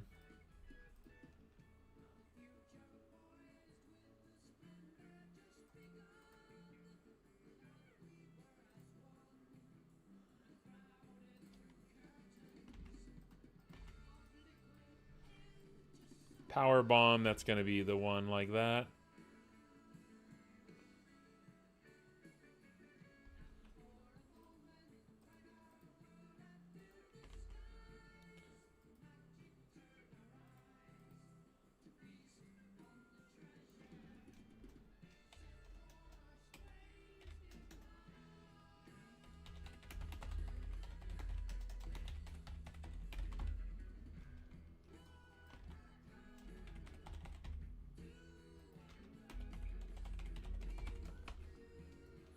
Takes a running start and performs a clothesline.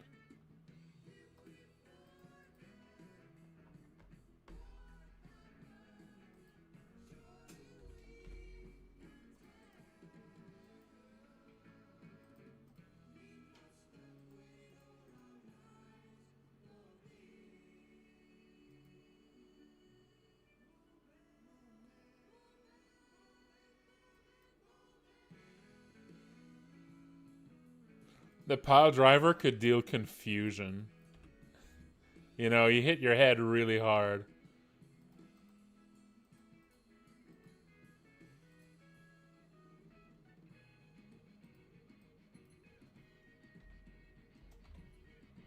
And maybe there's a chance to fail this one. Attempts to perform a pile driver.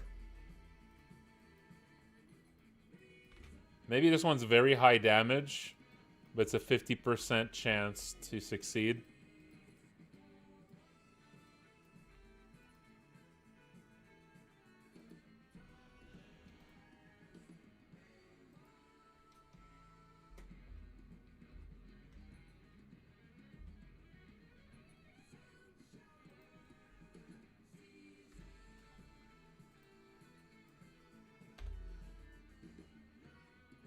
$80 damage. The clothesline should do the stun. The pile driver does confusion, but has a chance to fail.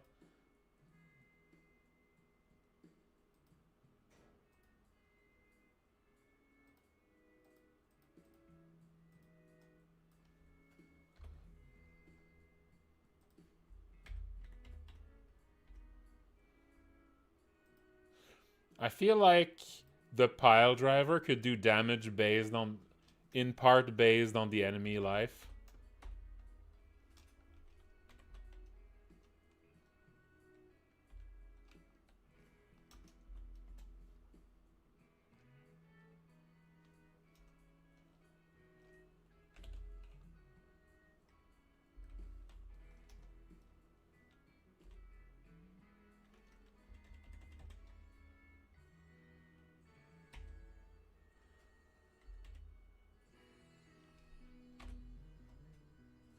It's going to do 100 plus the max HP divided by 20 for the pile driver, if it succeeds. Actually divided by 10. So it's basically going to be like, yeah, that's pretty good.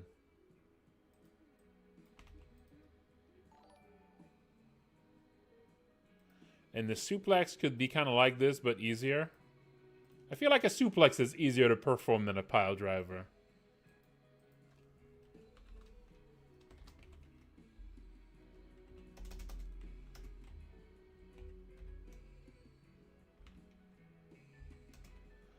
I don't think he can suplex a train.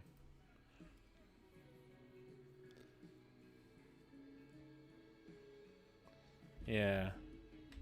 So suplex is essentially... The pile driver is basically going to be 2 times stronger than the suplex and also provides confusion, but has a 50% chance to fail. Suplex is much weaker, but always succeeds.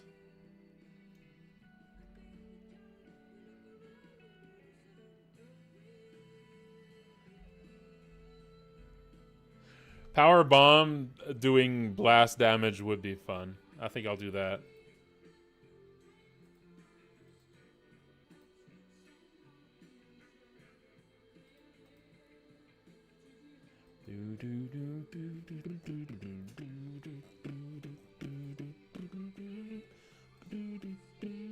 Ain't that? I love this bit. That's the really good bit of this song, I think. Like, each of these songs in Tales from Topographic Oceans got at least one, like really good bit.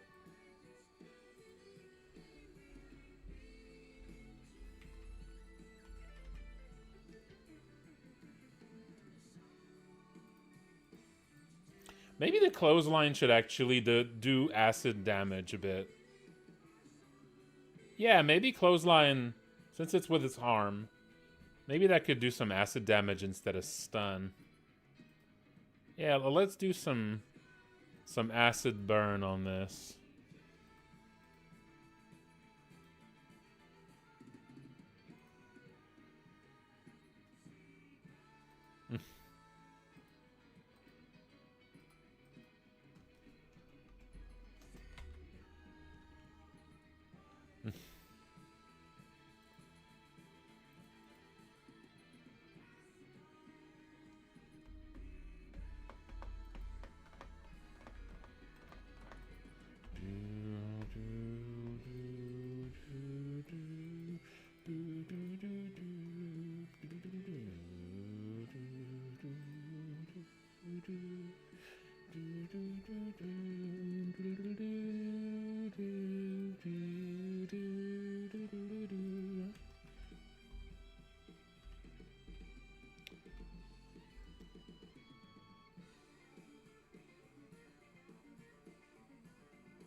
Sippy Cup is helping.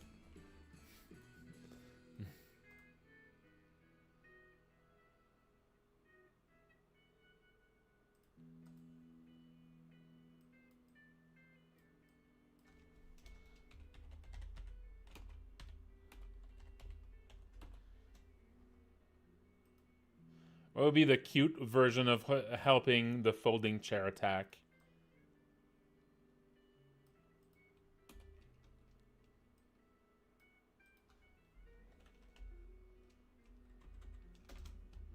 What would be the sippy cup version of the folding chair?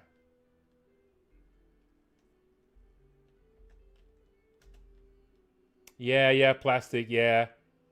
A plastic, a toy car, a booster seat, a stepping stool.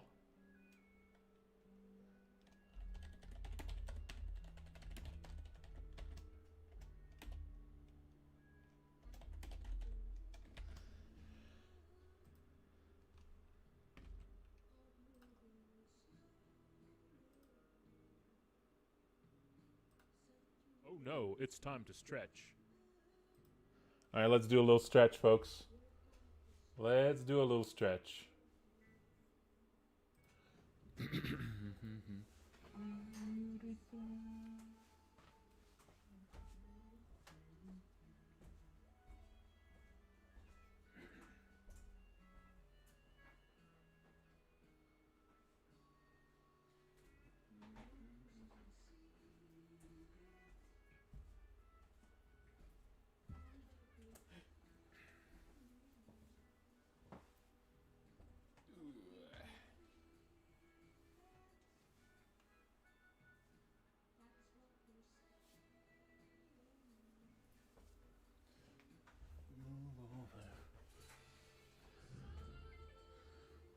Over righteous path. Do.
After the power bomb.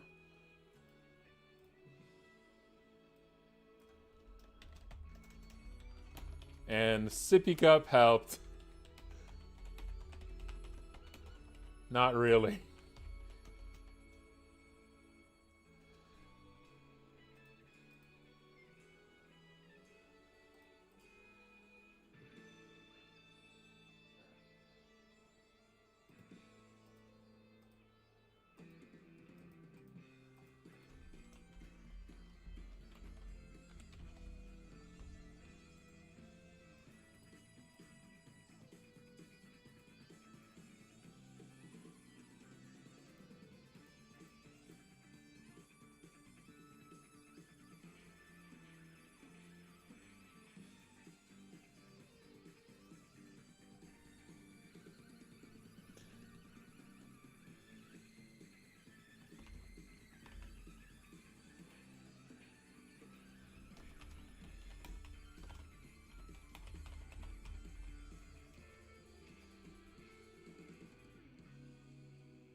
Sippy Cup throws a tantrum.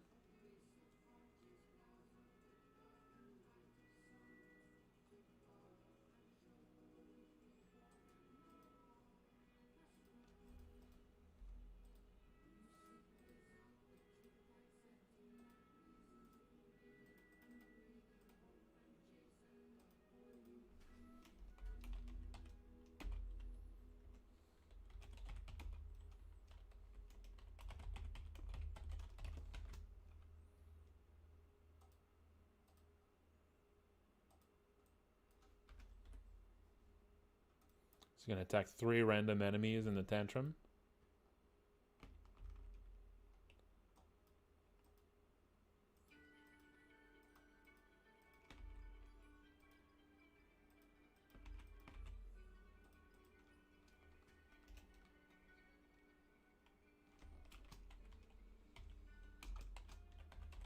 Let's have an acid vomit attack too for JUICEBOX.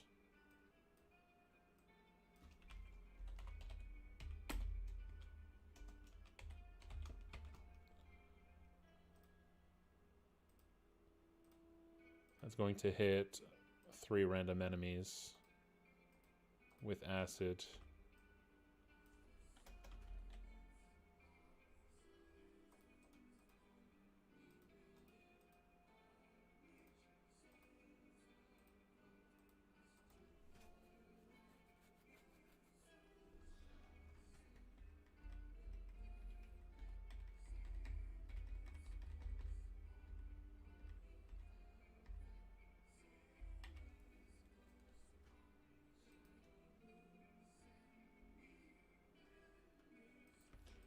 Oh, Sippy Cup should also bite.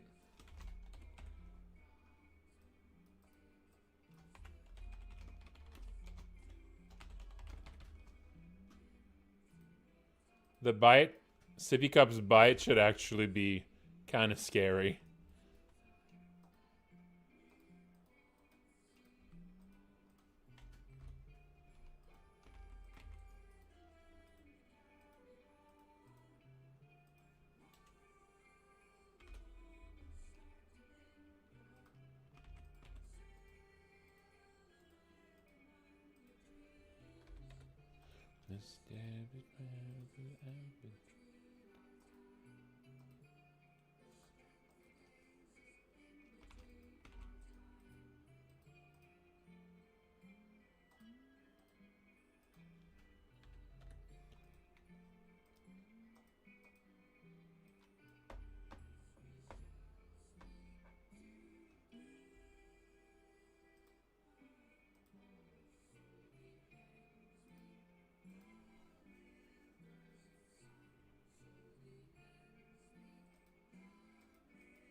All right, we got some moves.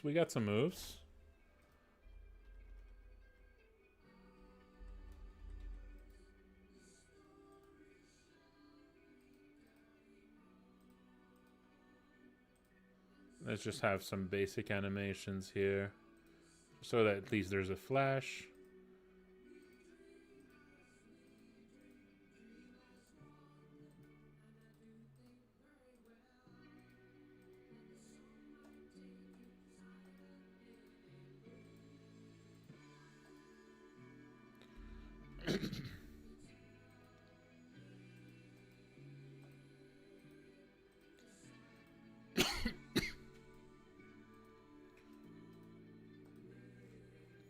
I do have a bite. At least there's a sound with it.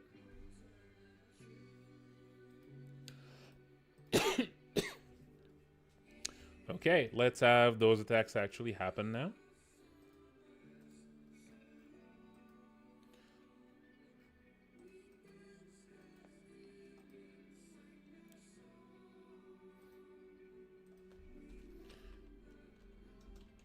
JUICEBOX, Sippy Cup.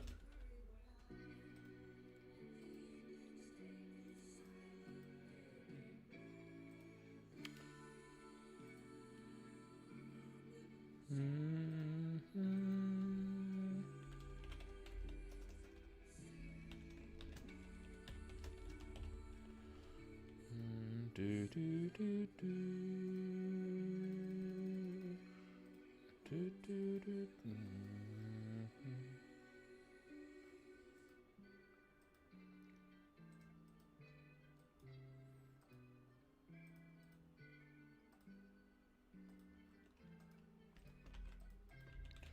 Do, do, do, do, do, do.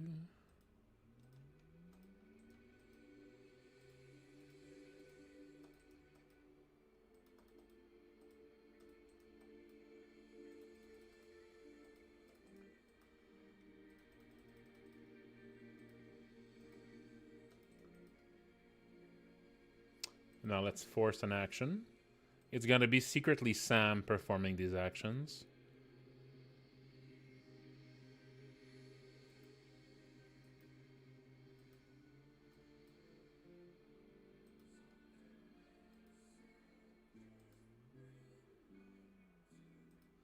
Or actually, can I force an action from someone who isn't in the fight? I wonder. Does that work? I've never actually tried that. Like, could I actually make a character, like a JUICEBOX character here? And make it force an action even if it's not in the fight? I wonder. I feel like it might just fail. I mean, I'm not using stats here, it doesn't matter, but I could try that at one point.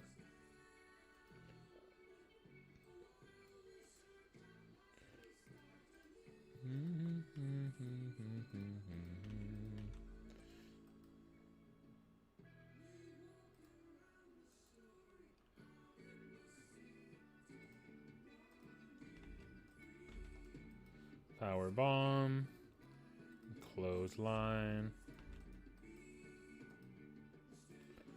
pile driver, suplex,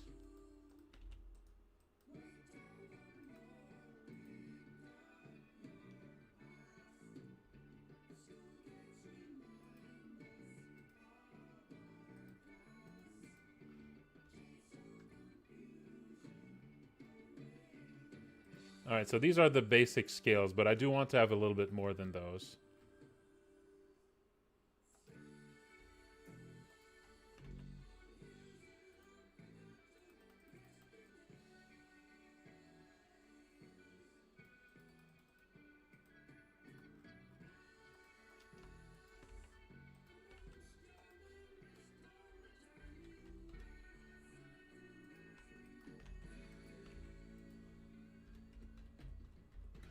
I especially want to have some strong introductory actions for when he first gets there. So like when he enters the fight, like every turn afterwards, it's the slightly weaker ones. But when he first gets there, he should do something stronger the first time. Right?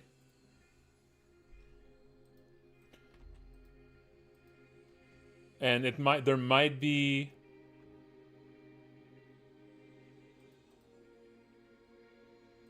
maybe it's even a little bit smart.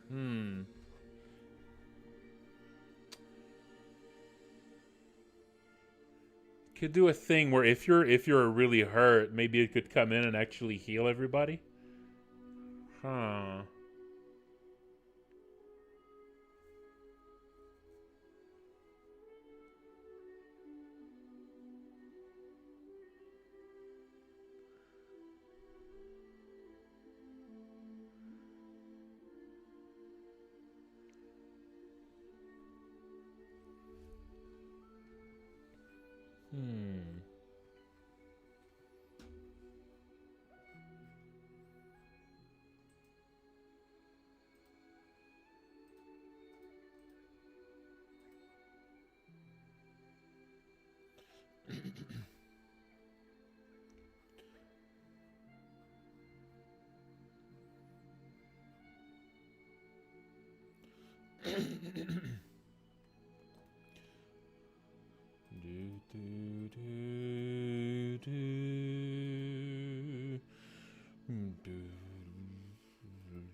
So this is going to be generic attack.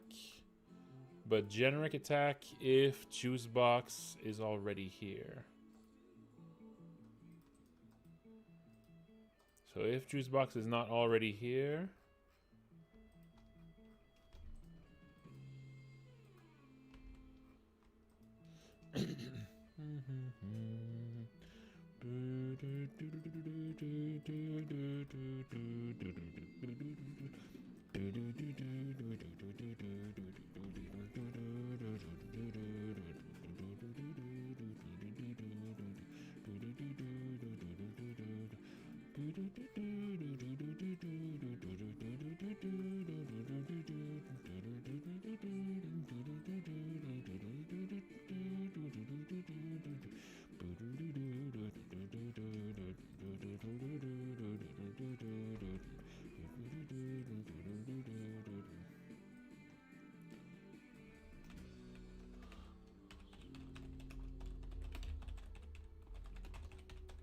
Subsequent turns after the first.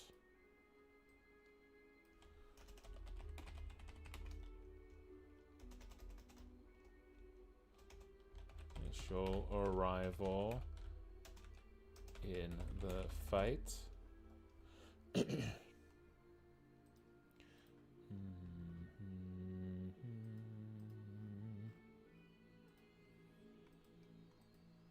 Okay. What could I do here? Maybe I could check to see how rough the party state seems to be.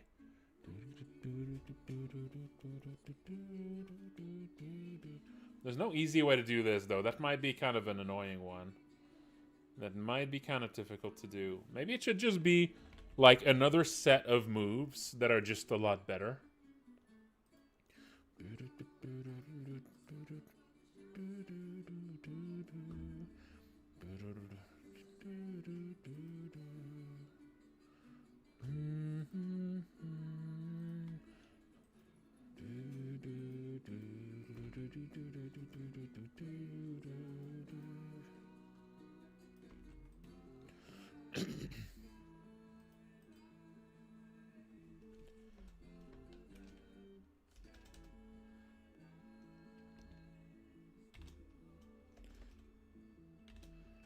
One of the entrances he could have is like he enters with a bunch of sticks of dynamite.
Yeah, same for Molotov cocktails.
JUICEBOX brought a bunch of takeout of like, let's say like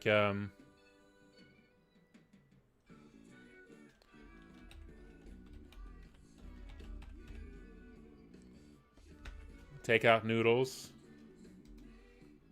of spicy takeout noodles.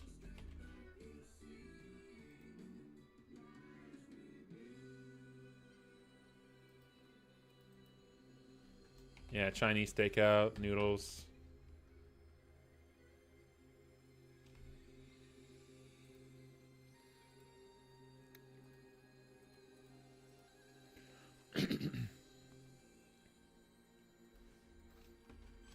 It's a little bit spicy. Actually, Korean takeout noodles. It's a little bit spicy. It's gonna be a big heal, but there's gonna be a chance of burn.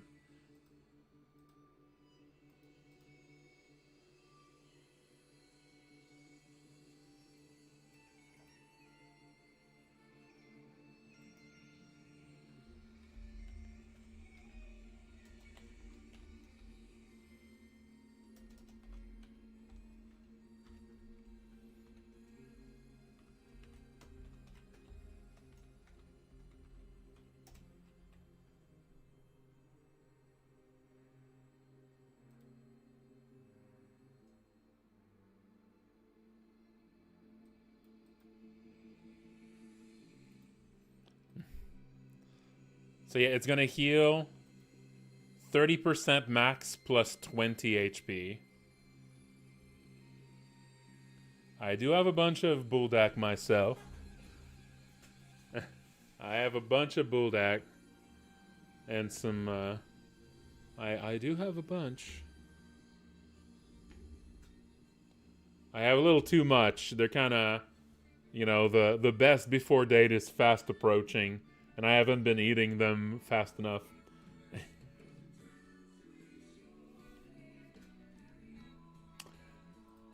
I kind of alternate right now between Malison and some updates to look outside. How you doing, Derek?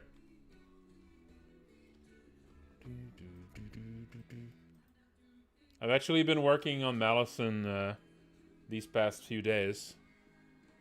Just now getting back to this. There's a few little updates. It's mostly been bug fixes and balance tweaks, but there's also a couple little things. A couple little things that I've been meaning to put in that I still haven't had time to until now. I'm taking it slow, though.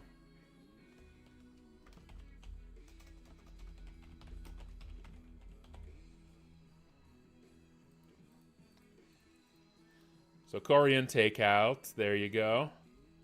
It's a little bit spicy.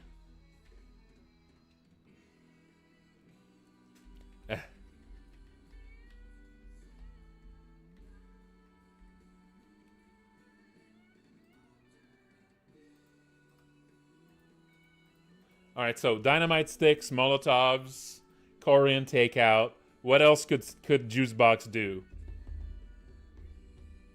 What else could JUICEBOX do? Maybe like a big sort of like status effect cure?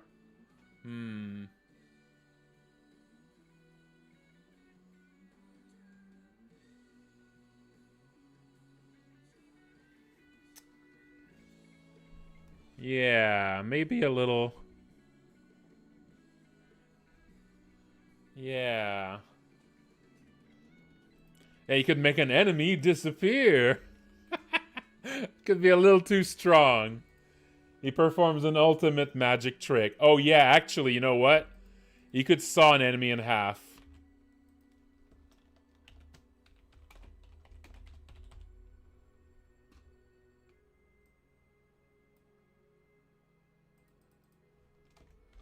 Performs a magic trick he's been practicing.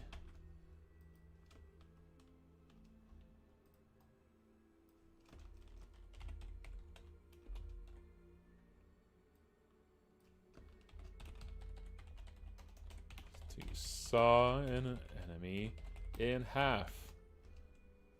Yep, that's what I'm thinking. 50% HP reduction.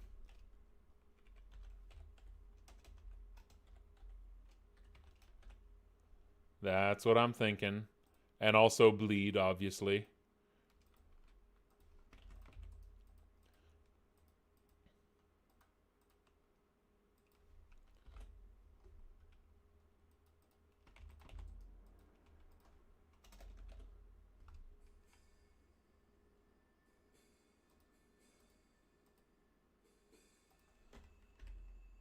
He attempts to saw an enemy in half. That's good. That's like big damage on one enemy. Now, it would be really fun if I could figure out a way to like make him pick whichever of these attacks would be the best. But that could be kind of complicated to program. You know? Like it would need to like go over. It's the kind of thing I'd do for Malison easily, but here it's you know, I don't know the programming of this quite as much. But saw in half is good. Sawing in half is good.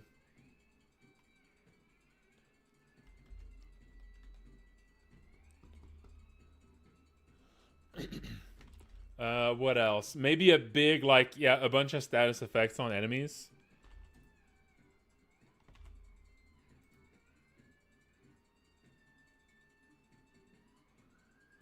Yeah, a tray of brownies, and like distributes a tray of brownies to enemies.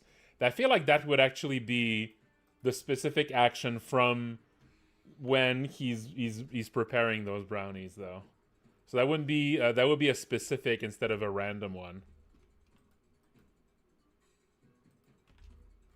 Yeah, so that would be tray of brownies.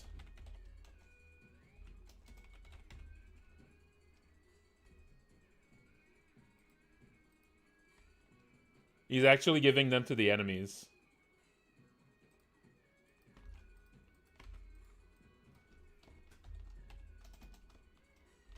Juice box.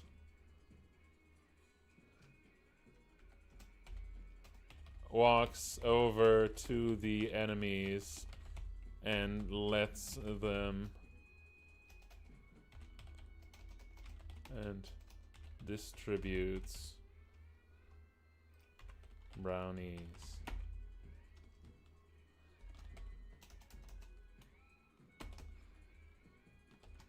The tray is emptied before it gets to you.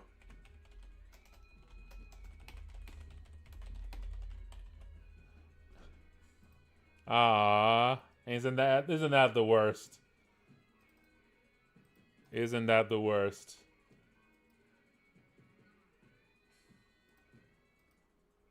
Yeah, that's gonna cause confusion at 60% on all enemies.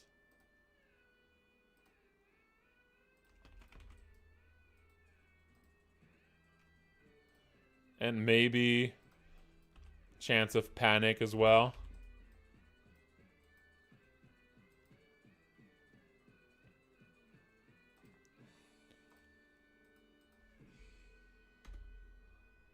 Yeah, mostly confusion and sometimes panic. But it should actually heal them a little bit as well. A flat amount. It's going to heal them like by 30. But it's going to give them confusion and panic. I think that's worth it.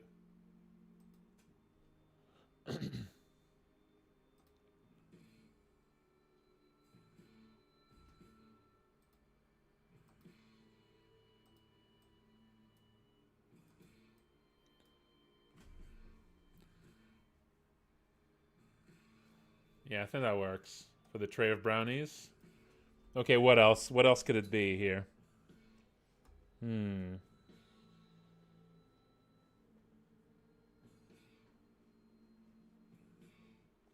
See you, Benny.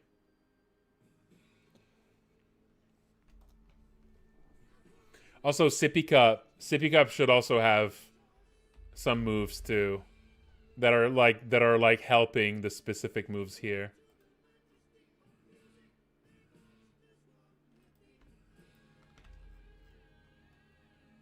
Yeah, I'm gonna move the Sippy Cup moves down here.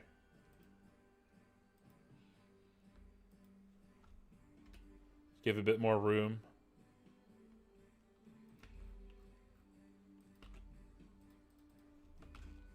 Sippy Cup actions.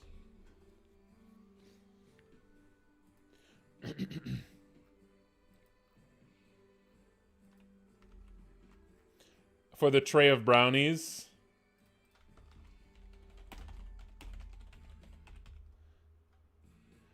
For the tray of brownies.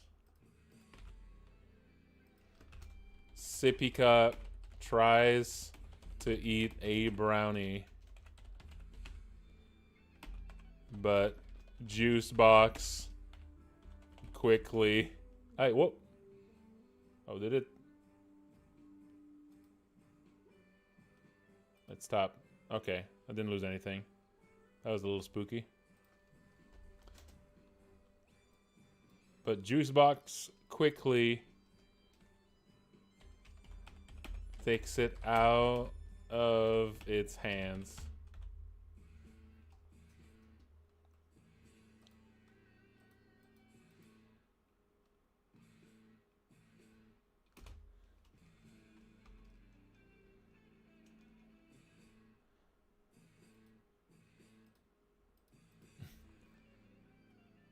Another JUICEBOX and Sippy Cup sketch.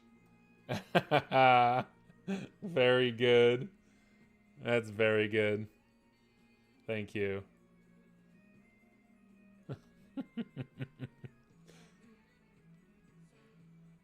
Very good.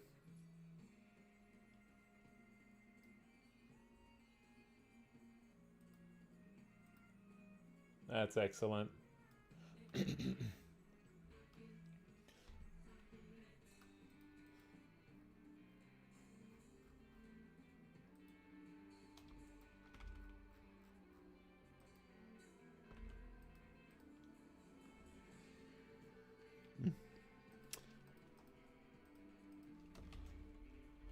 Sippy dynamite sticks. Sippy Molotovs. Sippy takeout. Sippy Corin takeout.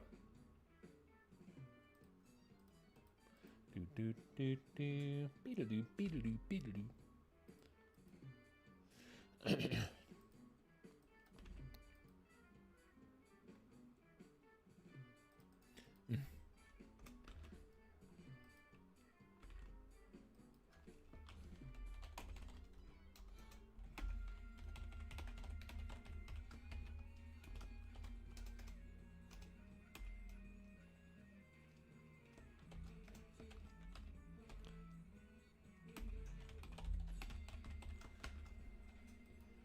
Sippy Cup hides its eyes. That was too scary.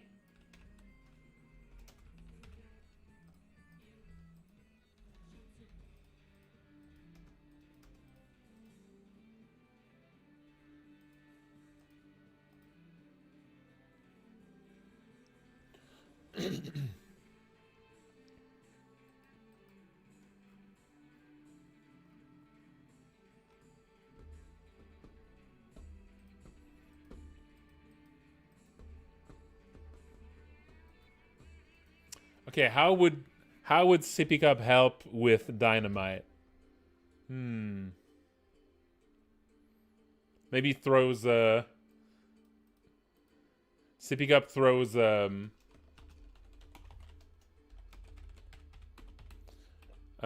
throws a few like cherry bombs, or not cherry bombs, but yeah, little like yeah, what do you call those? Those tiny little yeah, firecrackers.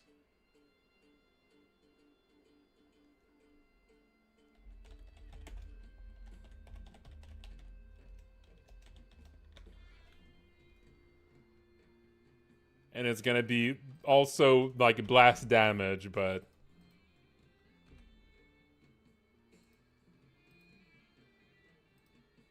it's gonna be a lot less.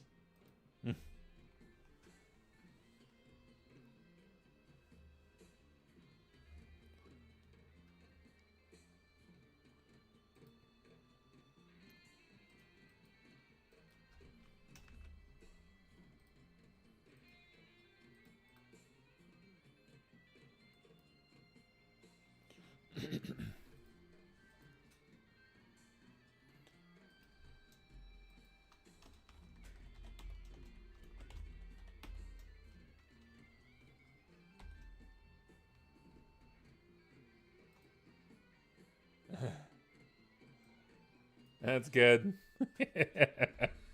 That's great. Look at that. Look at him. Look at him.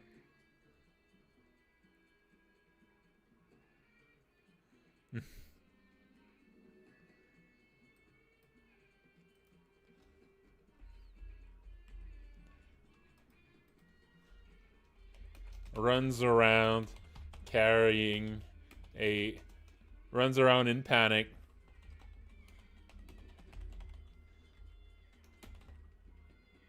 Carrying one more Molotov.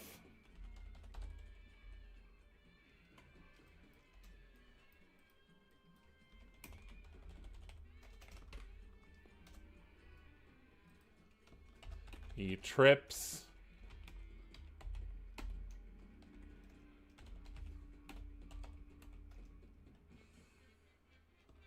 He trips and drops it.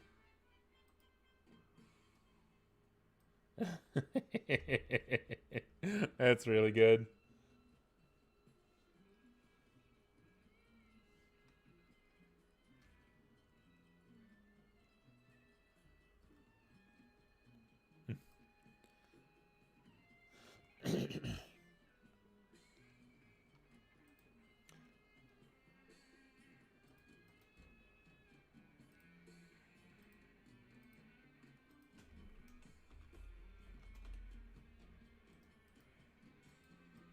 I'm gonna basically add one extra Molotov to the attack.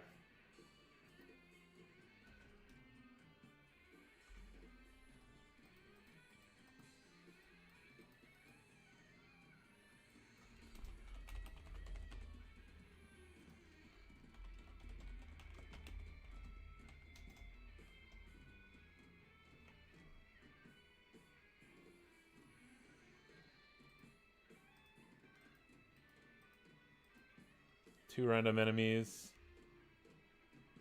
One random here.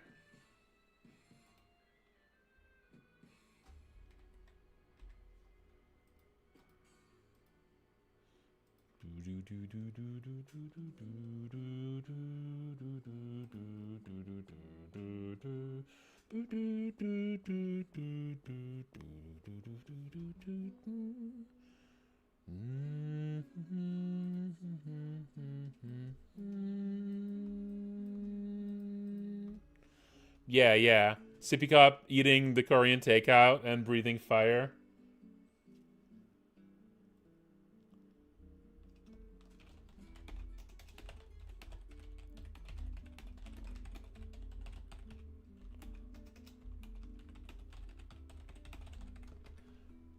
Yeah, Sippy Cup tries some of the noodles and breathes fire.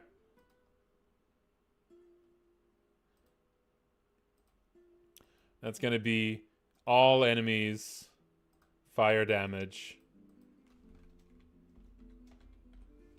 70 fire damage to all enemies. With high chance to burn.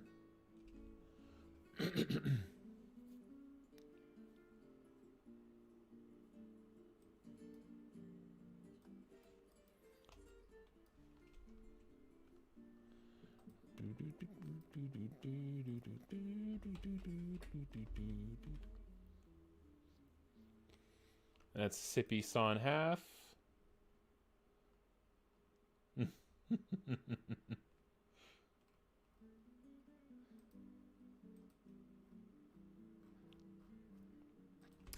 Okay, what else could be another just really good introductory move? Huh.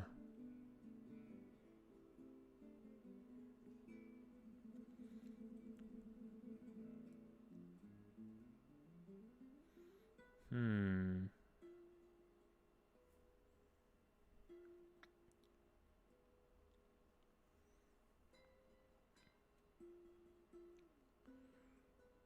For main juice box here, let's see. How about he just comes in with like how about he comes in and just gives like a buff to the party? How would he do that? How would he give a buff, a defensive buff to the party?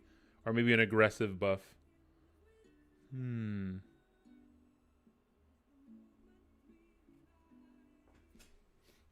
How would he do that?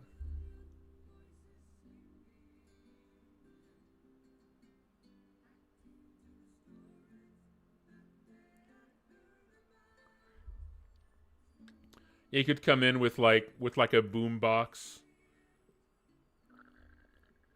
He could come in with a boom box that's basically like gonna give the party a yeah.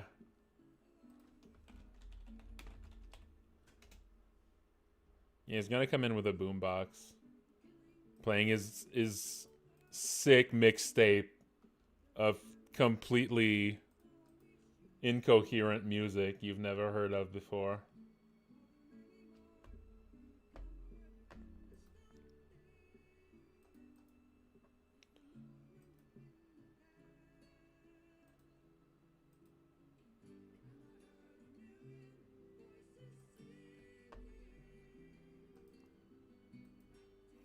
Let's see what kind of status could that give?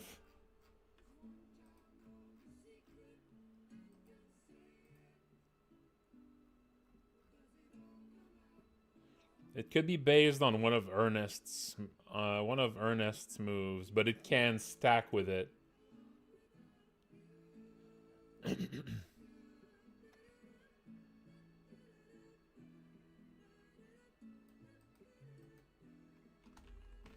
Yeah, it could be something like one of Ernest's songs, but it can stack with them. Yeah.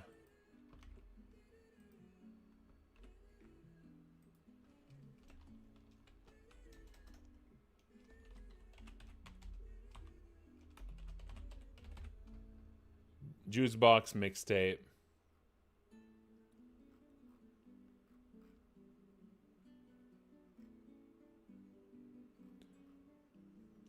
I think it's just a mixtape of whatever he's listening. I'm not sure if he's necessarily making the music.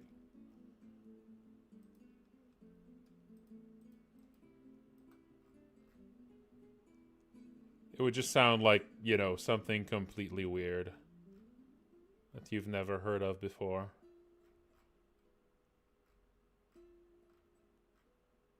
Where did I... Oh, there you go.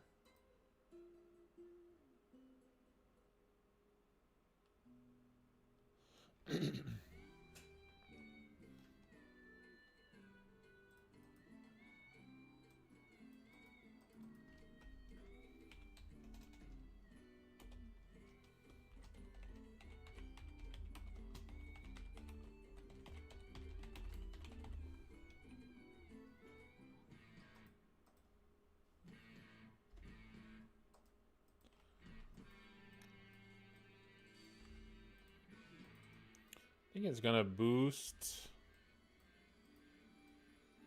It's gonna boost like multiple things at once.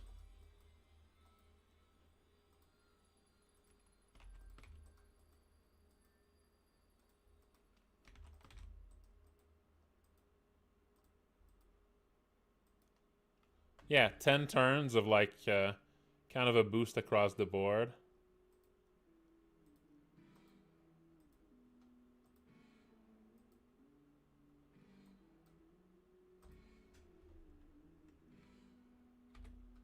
And life regen.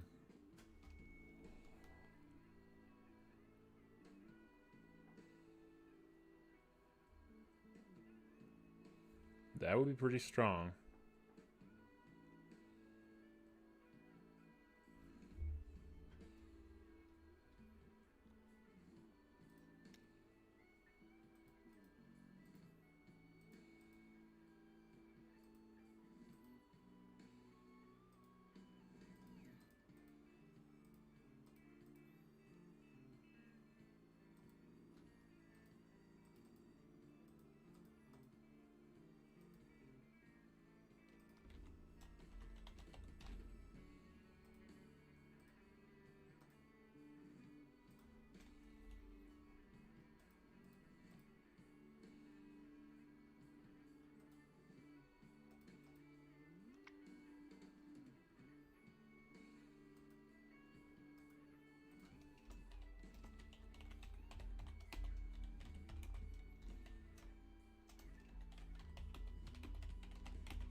There you go.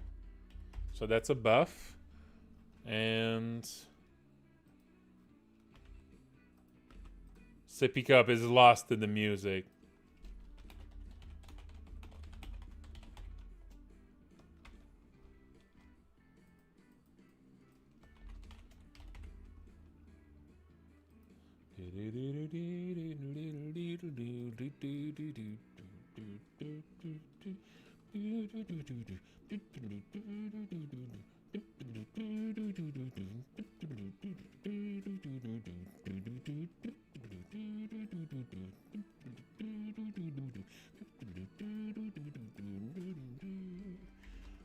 Those are pretty good, those 5 moves.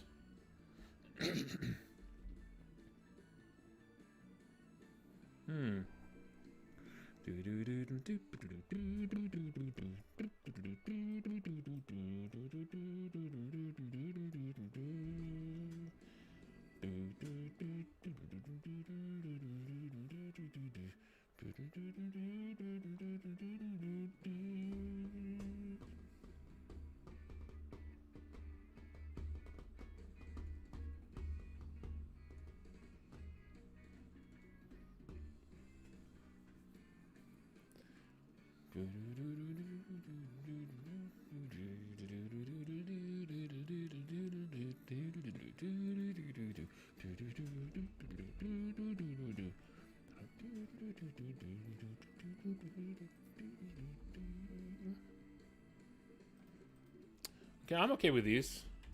I'm okay with these. Now, okay. I think...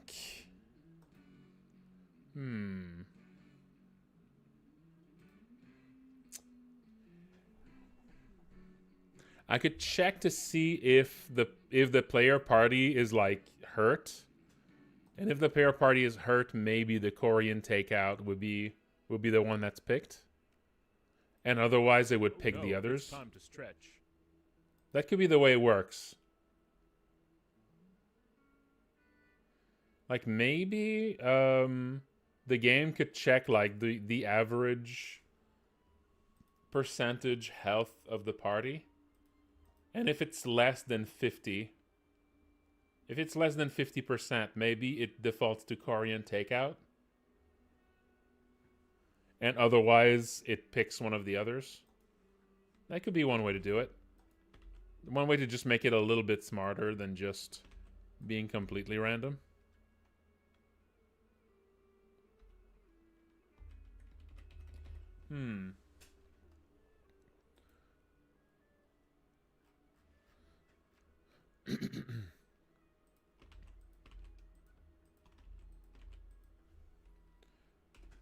I think that would be pretty good. Also, yes, this is probably going to be the last stretch of tonight. Let's do a little stretch, folks.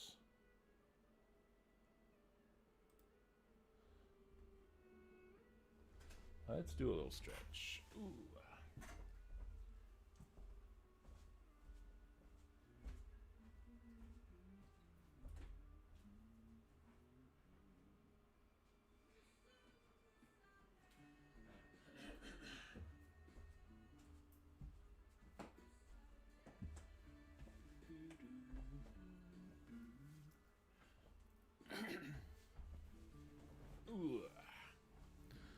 Okay, let's make a function that's gonna check the health of the party.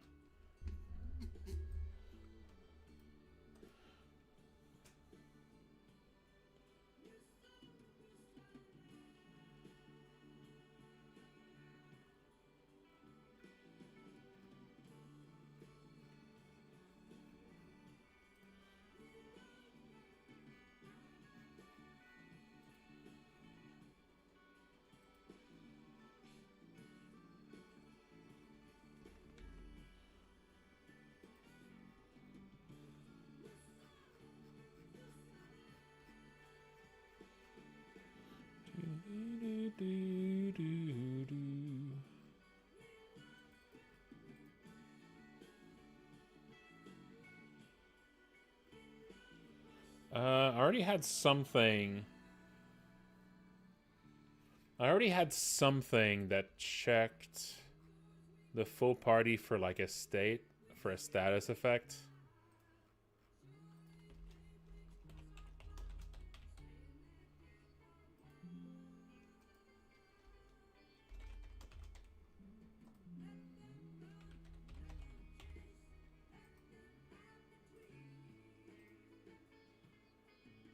Okay, there, yeah. No, that's not it.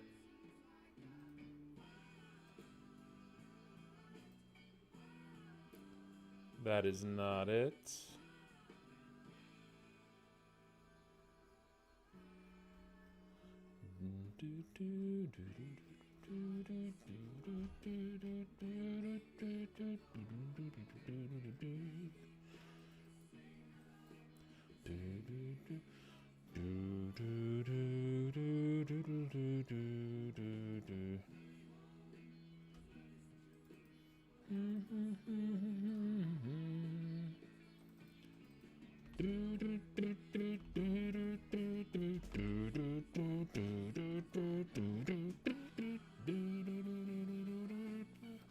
Calc average life percent.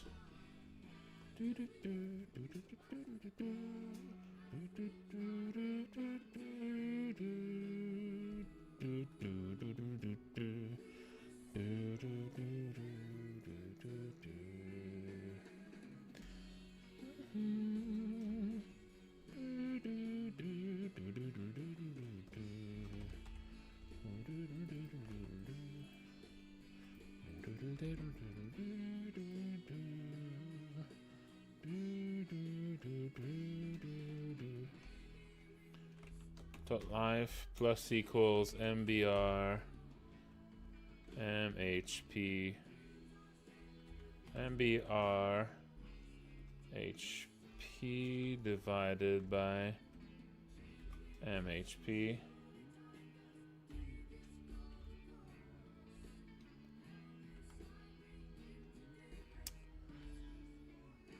Hey, thanks, Derek. I appreciate it. Thanks for dropping by.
The Cheeseman item is already in there, actually.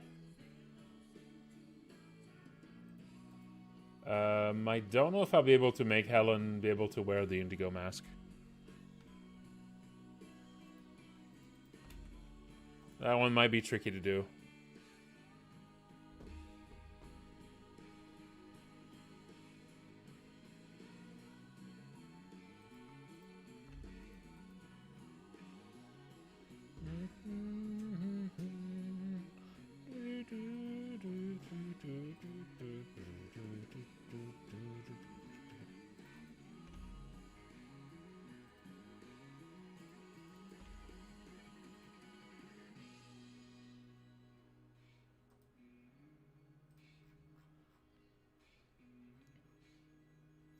Okay, with this I should be able to check the average amount of HP.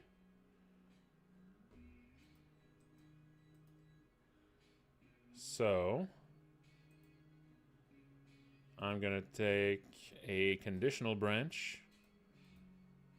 Alright, now is the finale of the album. Ritual is the final song. I really like the finale, it's great.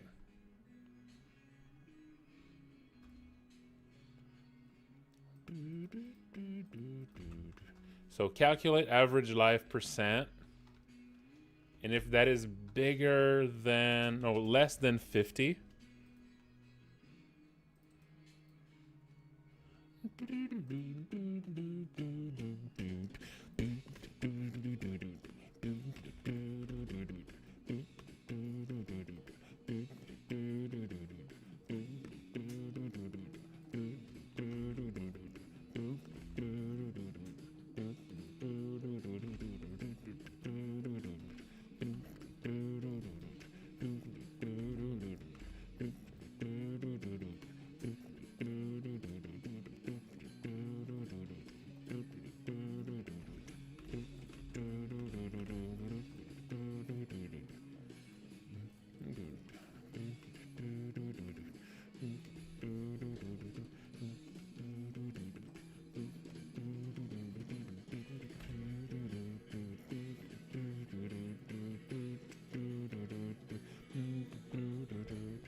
Sippy and Molotovs.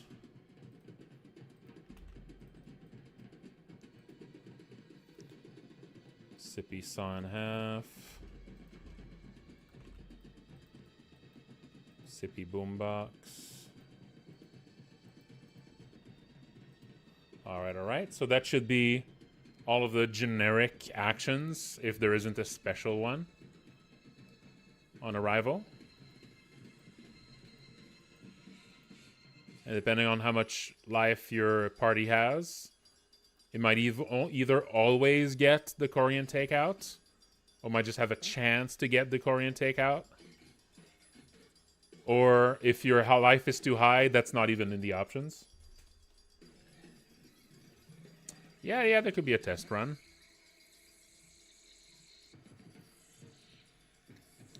We could do a test run. Before that, let's put in some test text. Let's put in some testing text here.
The hours we love when we pray.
So that should give me an update to how close JUICEBOX is to appearing every turn. Also, it should mention the speed too.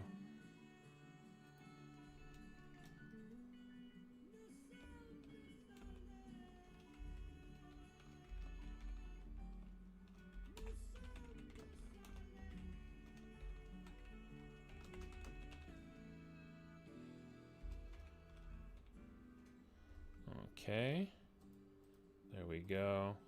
So that should give me some information.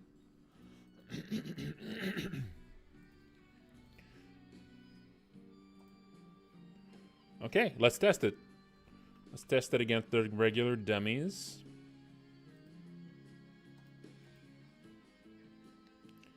With Zarya and Monty.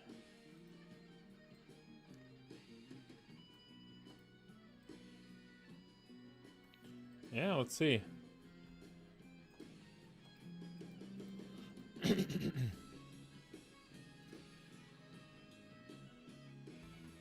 Oh, it doesn't crash. It's a good start. No crash, can you believe it? After all this time of programming without any test, it doesn't even crash at the start. I mean, it's probably going to crash later, but it didn't crash at launch. That's a win. That's a win right there. Okay, let's do special. And... oh, wait, why doesn't it appear? Didn't I add it to Zarya?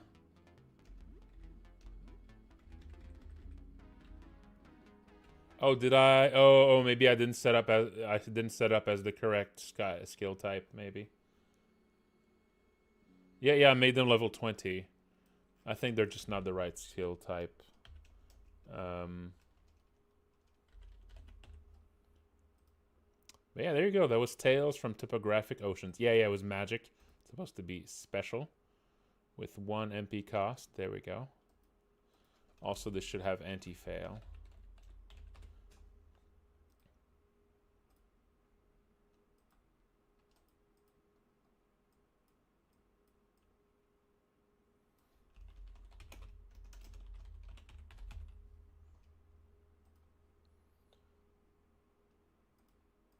Yeah, this was Tales from Topographic Oceans. A very divisive progressive rock album. Because the songs are so damn long. But I like it. Alright, call JUICEBOX. There we go. And you're also going to call JUICEBOX.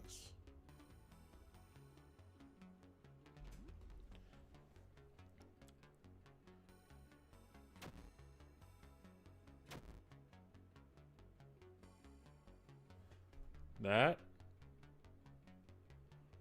didn't work.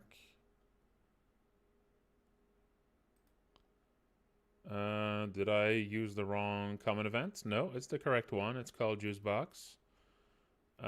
Let's see. Is it not capturing who the actor is who's performing it, maybe?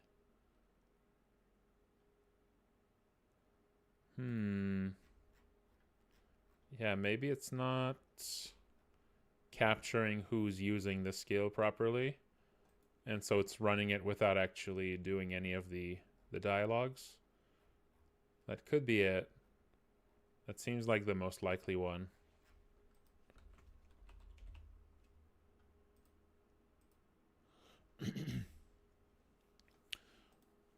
Yeah, 2. It should be setting to the last actor ID to act.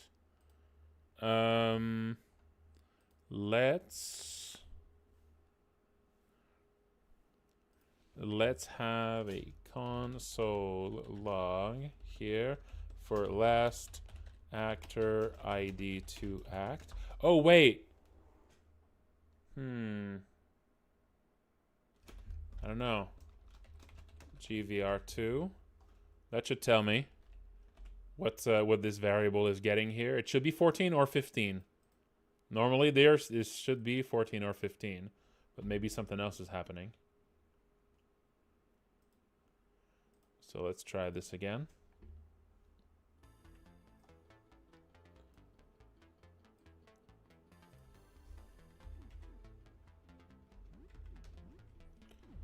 So guard, call JUICEBOX. Let's just try one. Okay. That was 15. Last actor ID to act was 15. So something else was broken then. Okay, so this part works. Oh, hang on. Call JUICEBOX.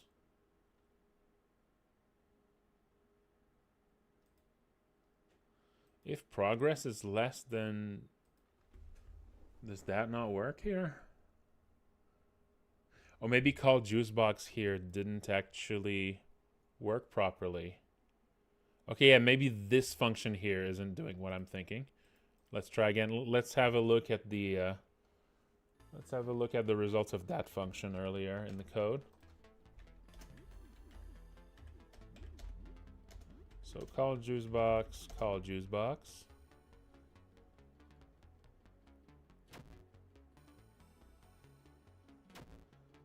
Hang on. I don't think it actually runs the call JUICEBOX event, does it?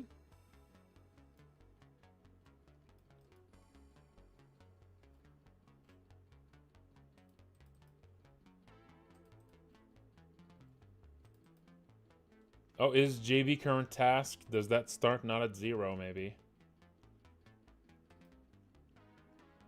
I'm not seeing a new JUICEBOX.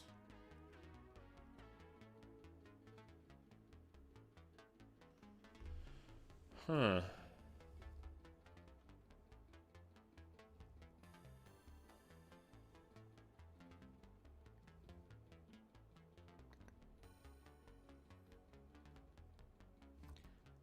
Yeah.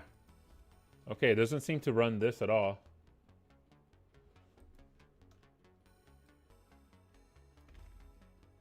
Okay, let's see what's happening here. I'm gonna put a breakpoint here too. No JUICEBOX task array. Creating it now.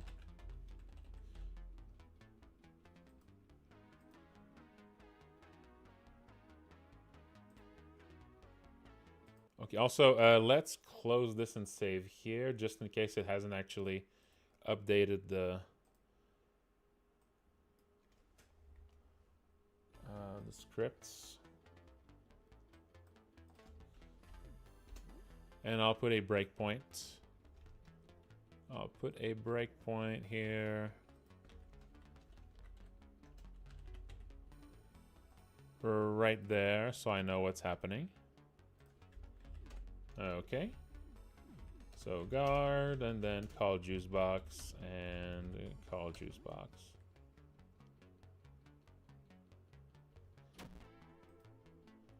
That does not go in there. Oh, maybe this is wrong here. Maybe this is wrong. Array is array. That might not be how this works. That might be it. That might be it.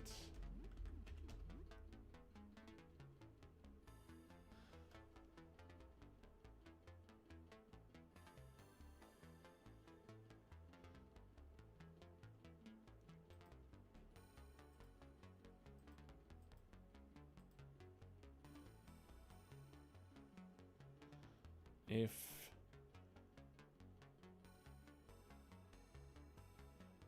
so, this is actually an array now, so this should work. Okay, so it does actually. Okay, it does work here. So this actually did run. Okay, that's gonna go over here.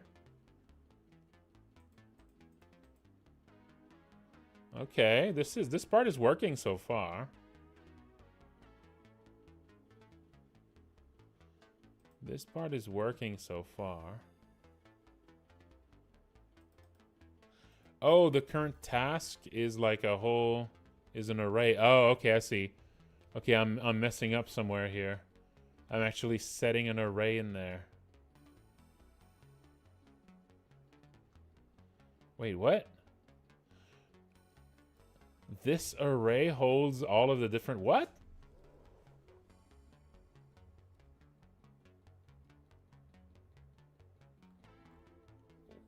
How the hell is this holding this array?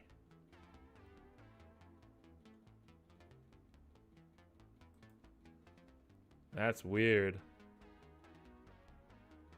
Yeah, these are just completely set different arrays that have nothing to do with... Yeah, these are just different arrays that have nothing to do with the ones...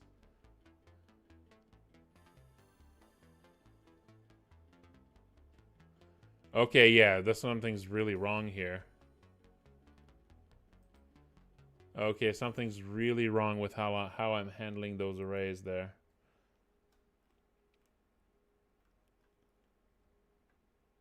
Okay, I'm gonna put a breakpoint to catch it the first time. The first time it goes in here. I need to catch it the first time it goes there. Because that is not working.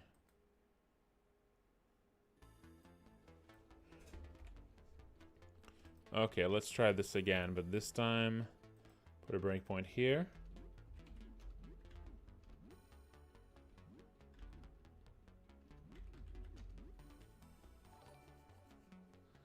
Okay.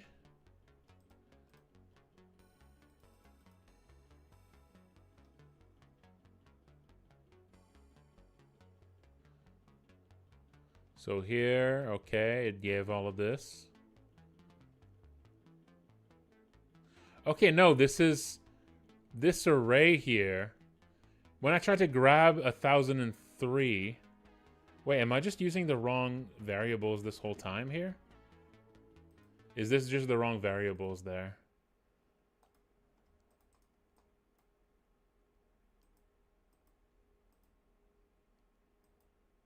No, this should be right.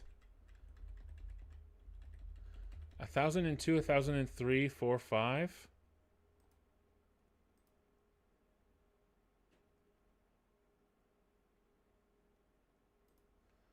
What the hell is this? GVR03. How is that giving me an array? This is a variable I've never used before.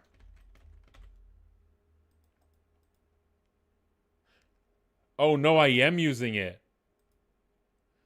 I actually am using it. Oh, that's why. I'm actually using it.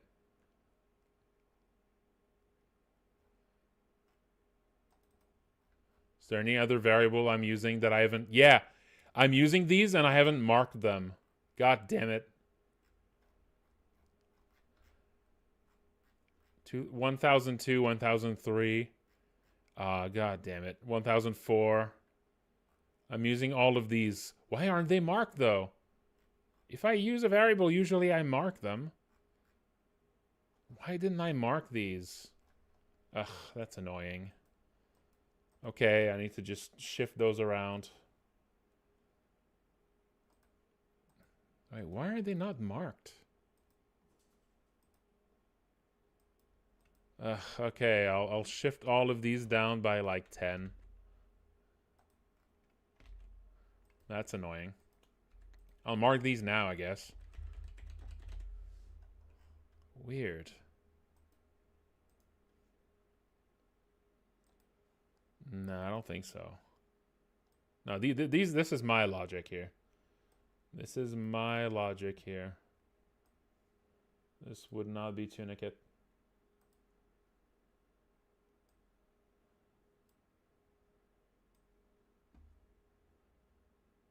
Okay, let's put in. So 1004 is the array stat. 1003 is array danger 3.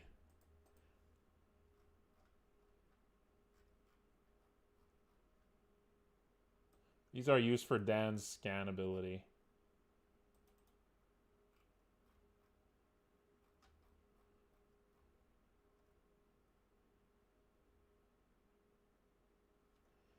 And here, array names.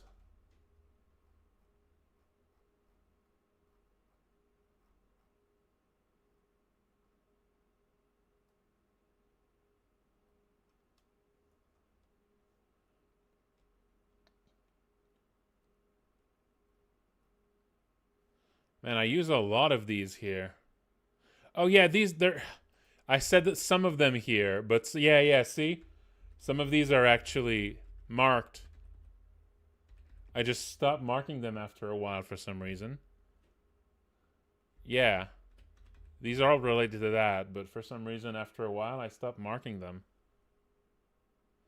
This is text array unique chatters.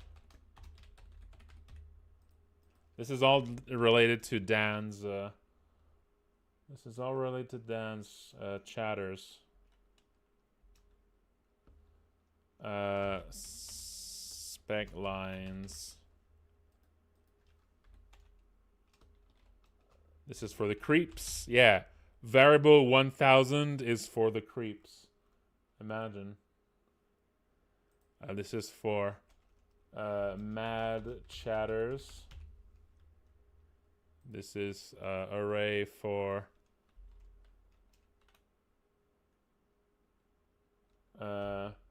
fan donations.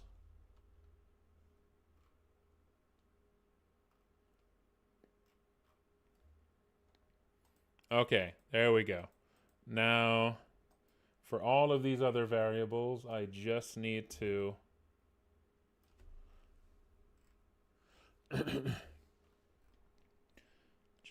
add essentially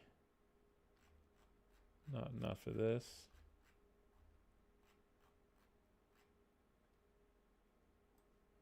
Yeah, up to 1004.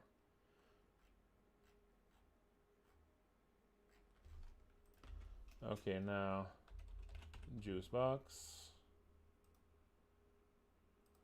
And here I increment all of these by 10. That should do it.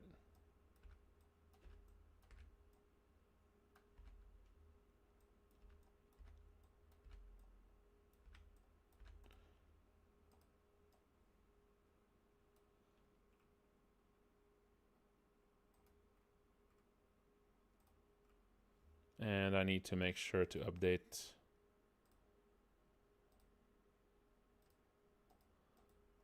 this here. So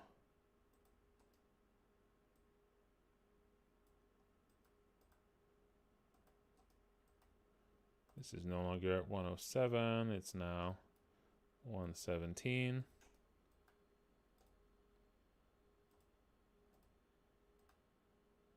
$116.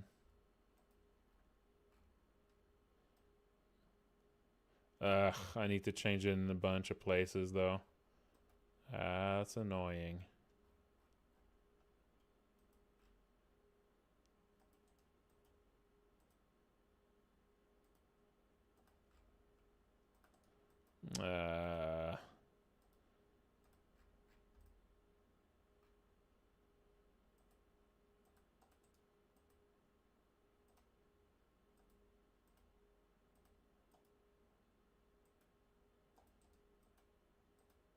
Oh man, that's gonna be such a pain.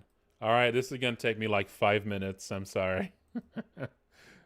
I mean, a lot of these are actually copy pasted, so I can probably just copy paste further.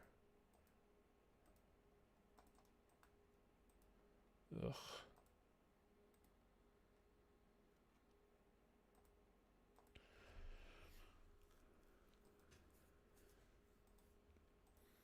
Man.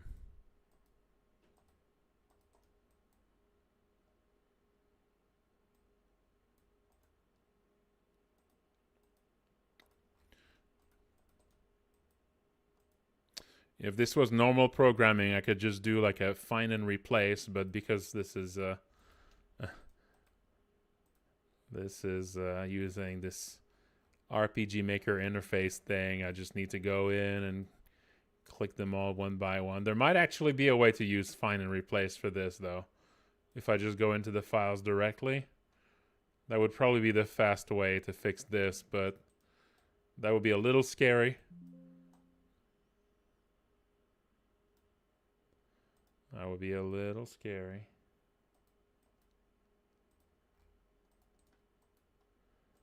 There would be a risk of splash damage.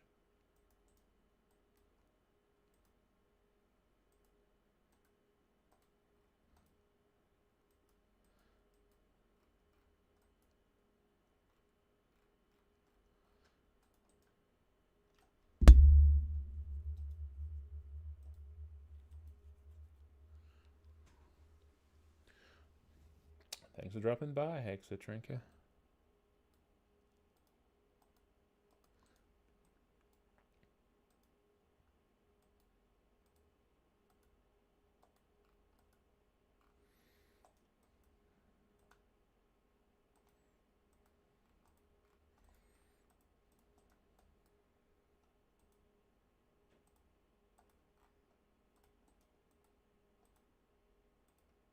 I'm already halfway through.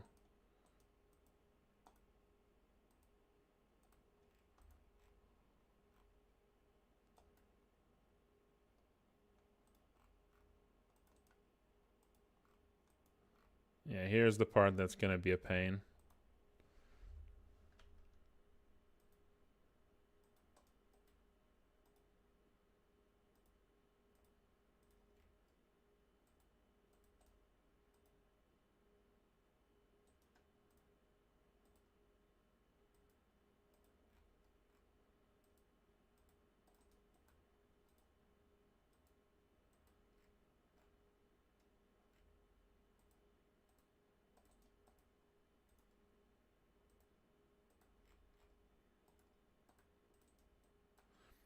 It's like I'm back to data entry again.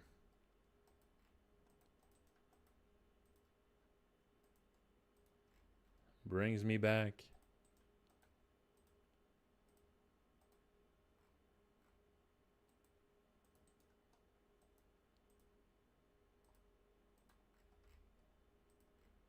I didn't bother putting on more music because I presumed this would be the end of the stream, but you know, I can't stop the stream before actually showing this working at least to some degree. So I'm kind of stuck in the end of stream limbo a little bit.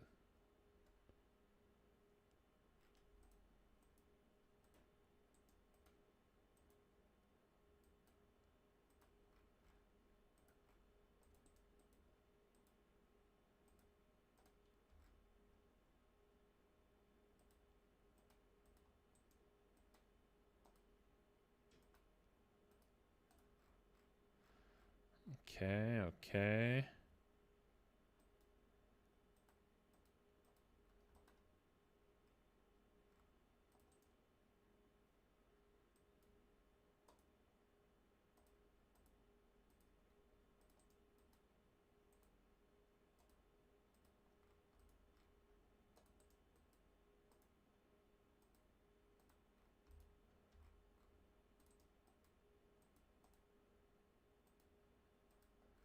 We're getting there. We're getting there.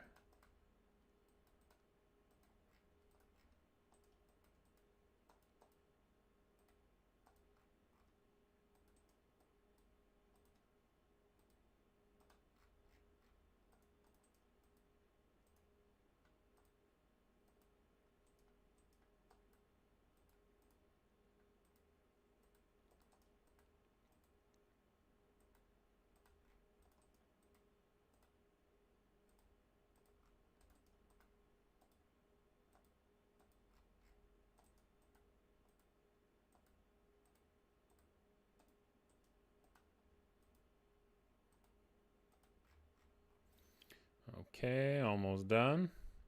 There's one more pass I need to do for two. There's two more passes I need to do. Okay, all of these are okay. All of these are okay.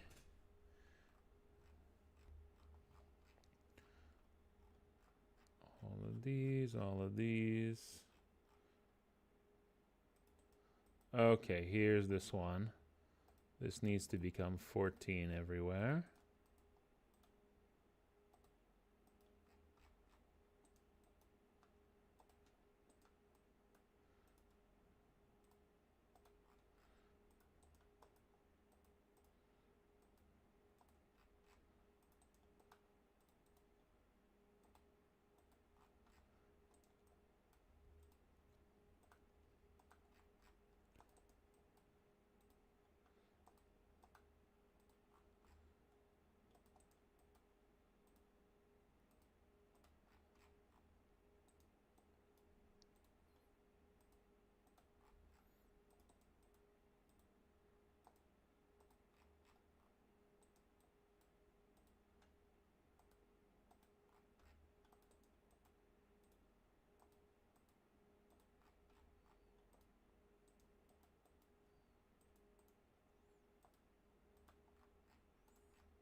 And finally,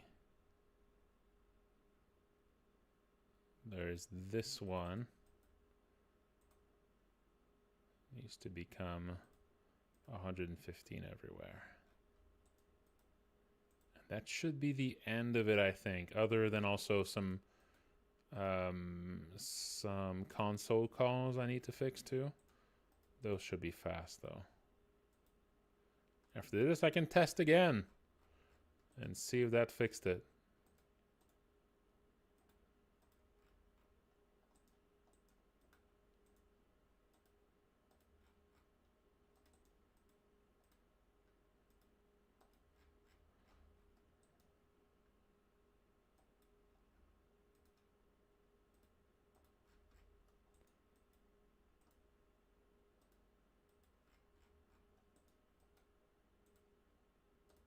Almost there.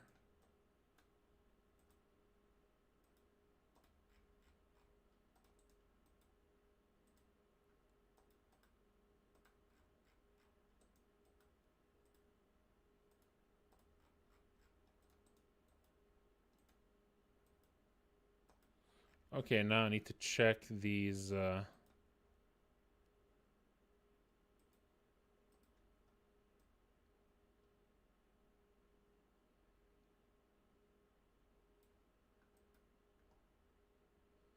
Yeah, I need to check the console calls, or else those are going to be useless. So I just need to add one here, one here.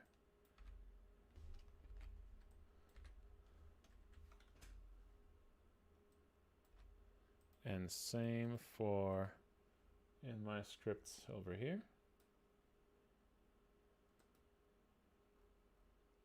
Oh, no, I don't need to fix those. Okay. Alrighty then, let's try again.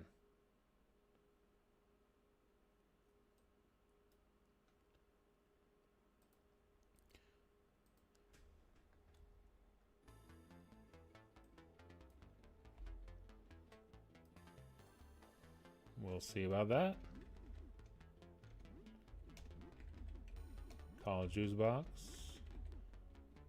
Call JUICEBOX. Okay. So here, there we go. Now that's filled it properly. All right. This is now an empty thing. Okay. There we go. This is gonna grab task 0, which is coffee. Oh, it didn't actually scramble it. Okay, so that's one issue. The shuffle. Oh, right, the shuffle array is actually supposed to return the shuffled array. So what I did here didn't actually shuffle anything. You know, it shuffled the array but didn't actually save the shuffled array. So because of this, right now it's not gonna shuffle, but that's fine. I can still do the test. Current task is 1. Oh, task length. Oh, right. Okay, this is wrong here. Okay, yes, that's wrong here. This is gonna, that part's gonna break.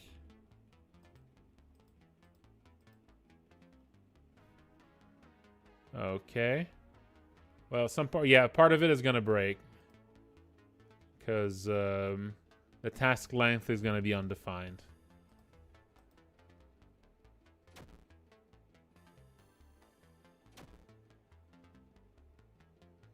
Yep.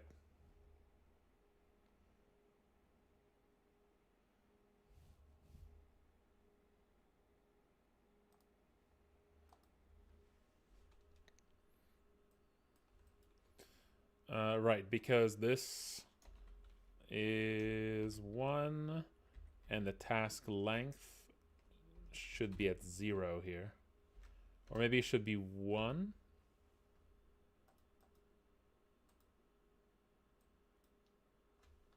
Maybe 10. Yeah, it's going to be 10 here, but then it's going to be corrected. Let's try that again.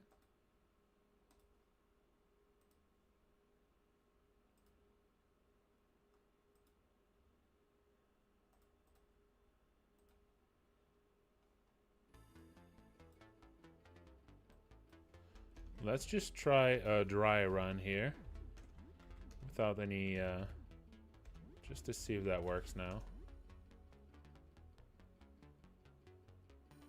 No, it still didn't work. Let's see the console. See if there's any hints here to what happened.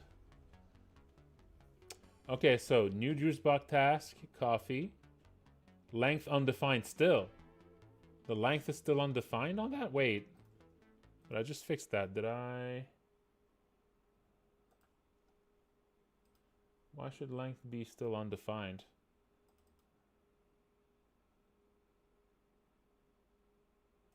I just set it to 10 now. That should not be undefined still. Where could that undefined length come from now? That doesn't make sense. Did I just not save properly? Also, oh, here, there's a problem. I forgot to switch this one. I forgot to update these. Okay.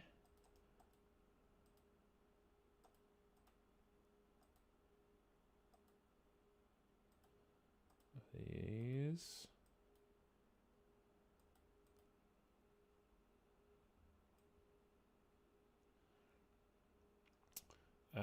Let's see. What else could be the issue here?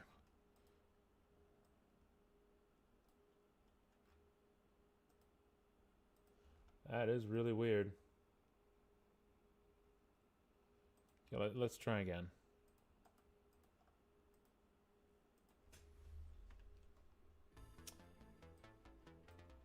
No, I saved. It is saved.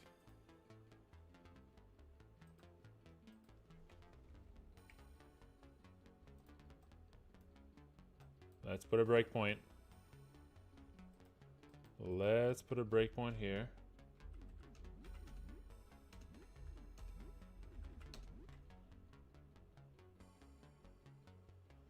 Okay, let's follow the logic.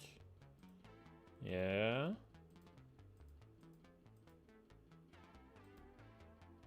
Task is 1. There we go. Yeah, this should work.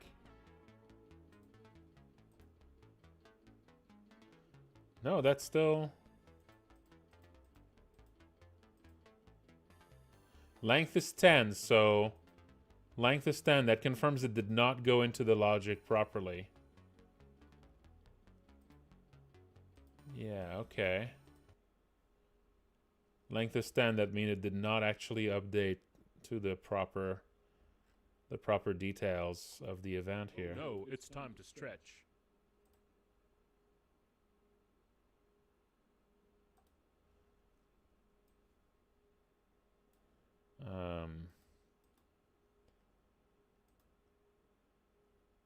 Oh, because I didn't update this part.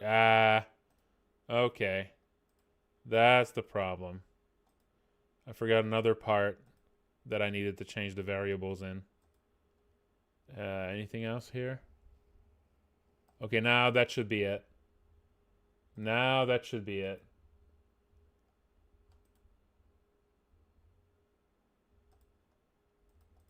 Yep, that was just another part where I forgot to update the... Alright, come on. Let's do the dry run.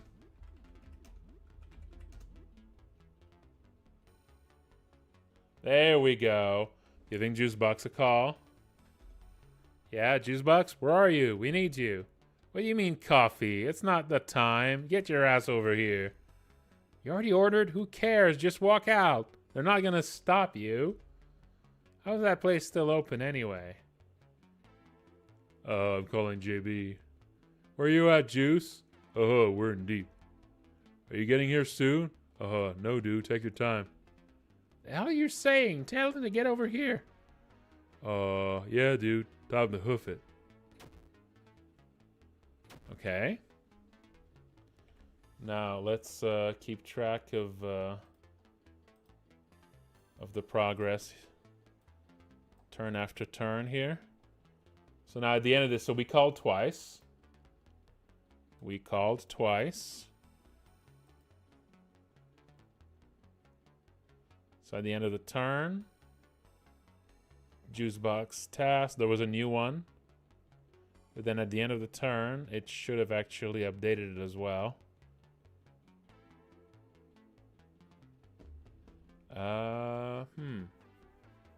Oh, I didn't actually set it for the end of the turn, did I? I set it for like the middle of the turn, so maybe it doesn't run the first time here. Okay. Well, let's see. Let's just guard and see what happens.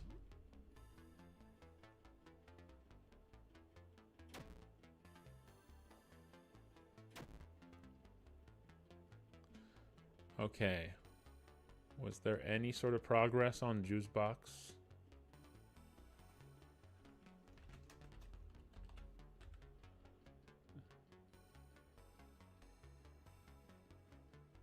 It doesn't look like there's any JUICEBOX stuff going on after the first turn here.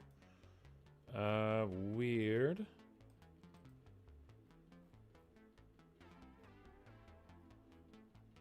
It should be. Oh, because this one... there's yet another variable. Yet another variable I forgot to update. See, that's the problem when you have a bunch of stuff to update like this. It's very easy to have one missed. There we go. JUICEBOX task bigger than 0. Okay. Oh, also, I need to move this. This should not be No, yeah, it should be in the battle turn. Okay, no, that should be correct.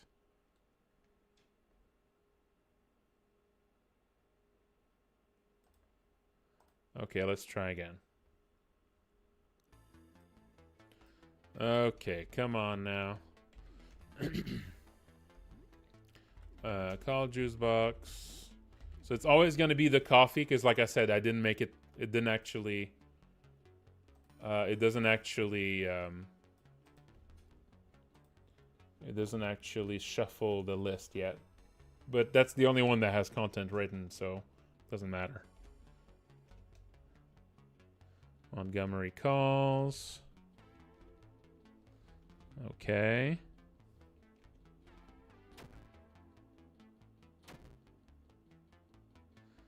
Okay, and now at the end, JUICEBOX task progress, index 1, speed 2, progress 8 out of 10.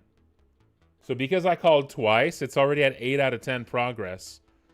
Yeah, because the fact Zarya is the one that first called for this one speeds up the event by 4. Then Montgomery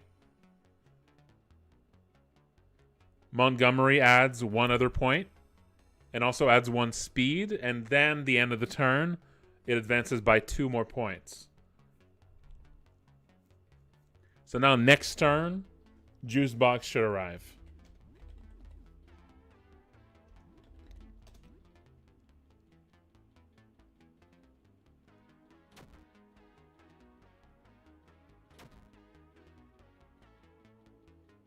JUICEBOX runs in to help. Throws a bunch of Molotov cocktails from under his coat. It all hit the same character for some reason, though. Now it should keep acting, but it should not use those moves anymore.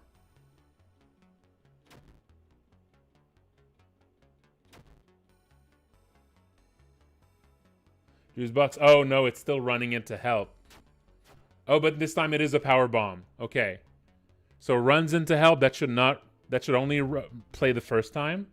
But then he is still he's using like the power bomb. So now he's using the like, you know, the more basic actions. Okay, so actions wise, this is working.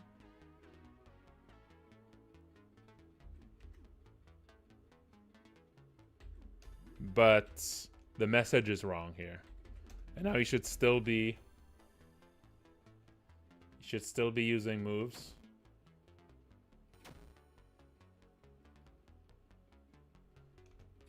A suplex, there we go. It's big damage. It's pretty big damage.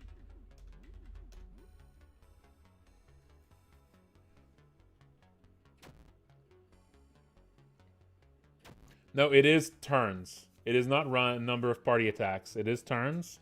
But the thing is that it doesn't just spend 1 turn per turn. Because every time you call him again, it increases the speed at which he comes in by 1 more point. So if you call twice, it goes up by 2 per turn. Call a third time, it goes up by 3 per turn. And also every time you call, it also adds an extra action. It adds an extra point as well. Vomit acid, that's a good one. Yeah, that's pretty good. So the actions work. Some of the messages don't quite work, and also it doesn't shuffle. And of course, all the different things you could be doing need to be put in. But you know, the core of the system, is working here. So that's a good start. The core of the system is working. And another thing too is that this is not just something over a single battle.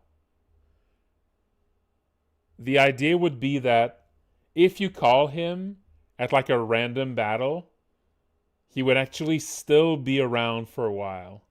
It would actually still be in the party. He would like follow you and keep doing the basic moves for a little while.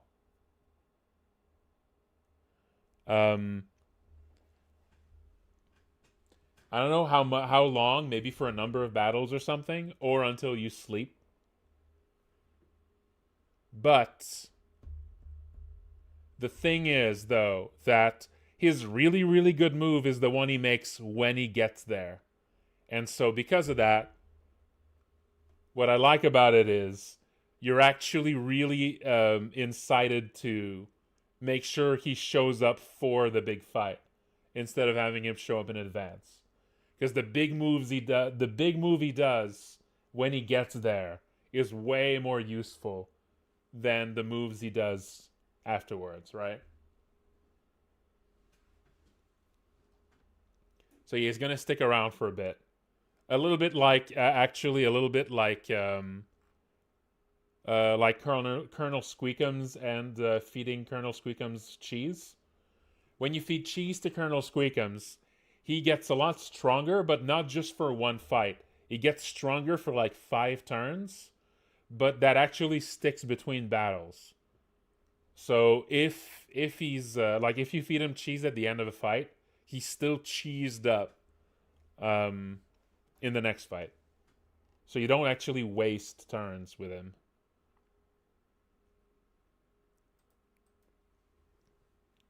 So that would be kind of a similar thing.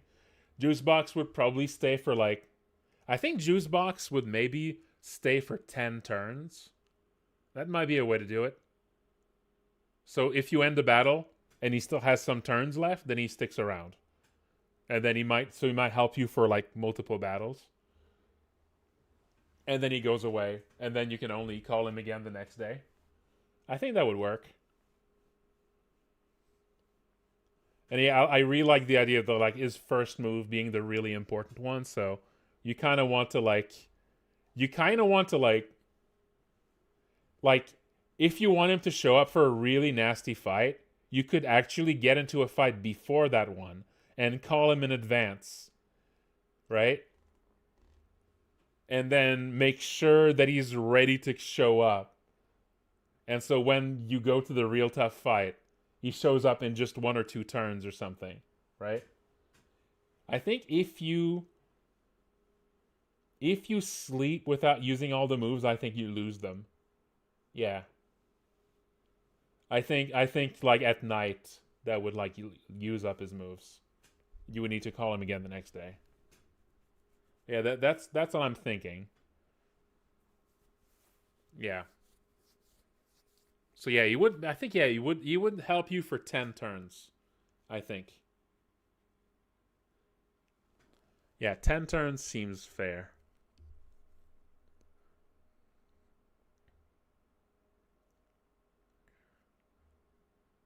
Oh, he doesn't take up a party slot. He's an ability. He's essentially an ability of Zarian Monty. He is the ultimate ability of Zarian Monty. The ultimate ability of Zarian Monty is to call JUICEBOX and have him show up. That is like their ultimate final move unlocked at level 15.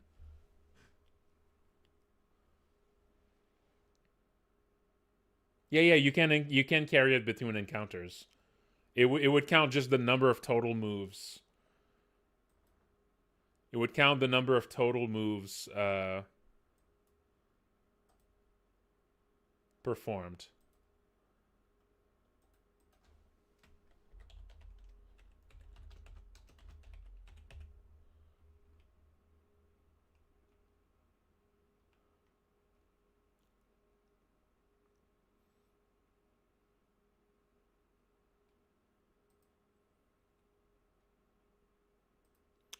I mean, that could be cool to have unique stuff for certain fights, but I have a lot to do here, so that seems like a lot of extra work.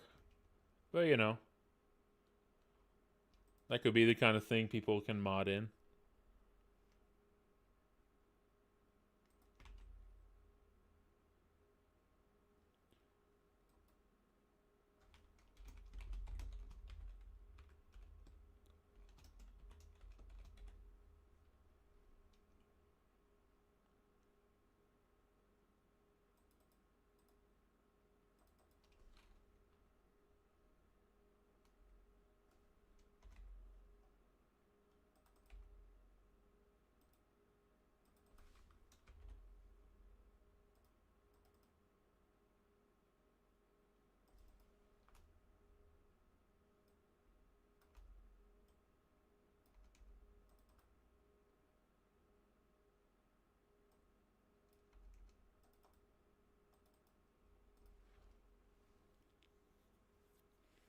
Yeah.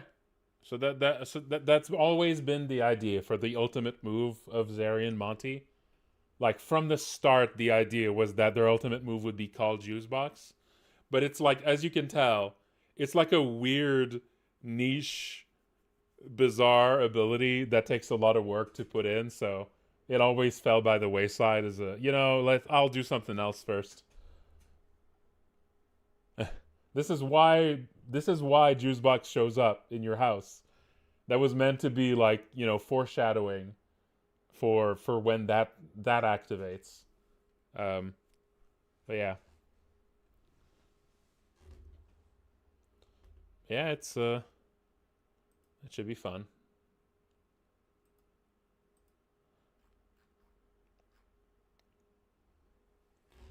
All right. Yeah, that's going to be it for tonight, folks. That is going to be it for tonight, folks. Tomorrow, I'll keep going on that.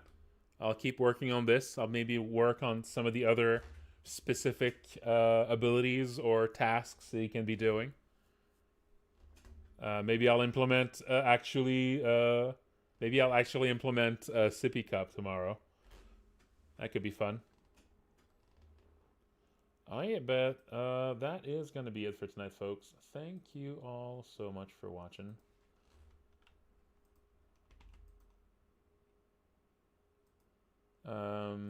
Here is my Patreon. If you'd like to support me, thank you. And then let's check if anyone is playing Look Outside on Twitch right now. Oh, it seems like maybe there is. Yeah, I'm seeing some folks. I'm seeing some gamers. Some gamers.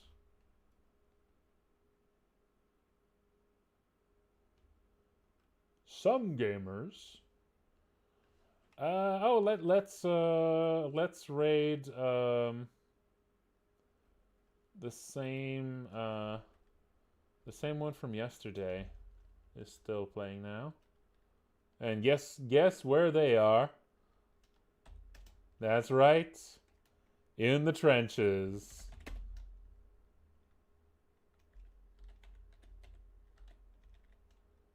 Yep.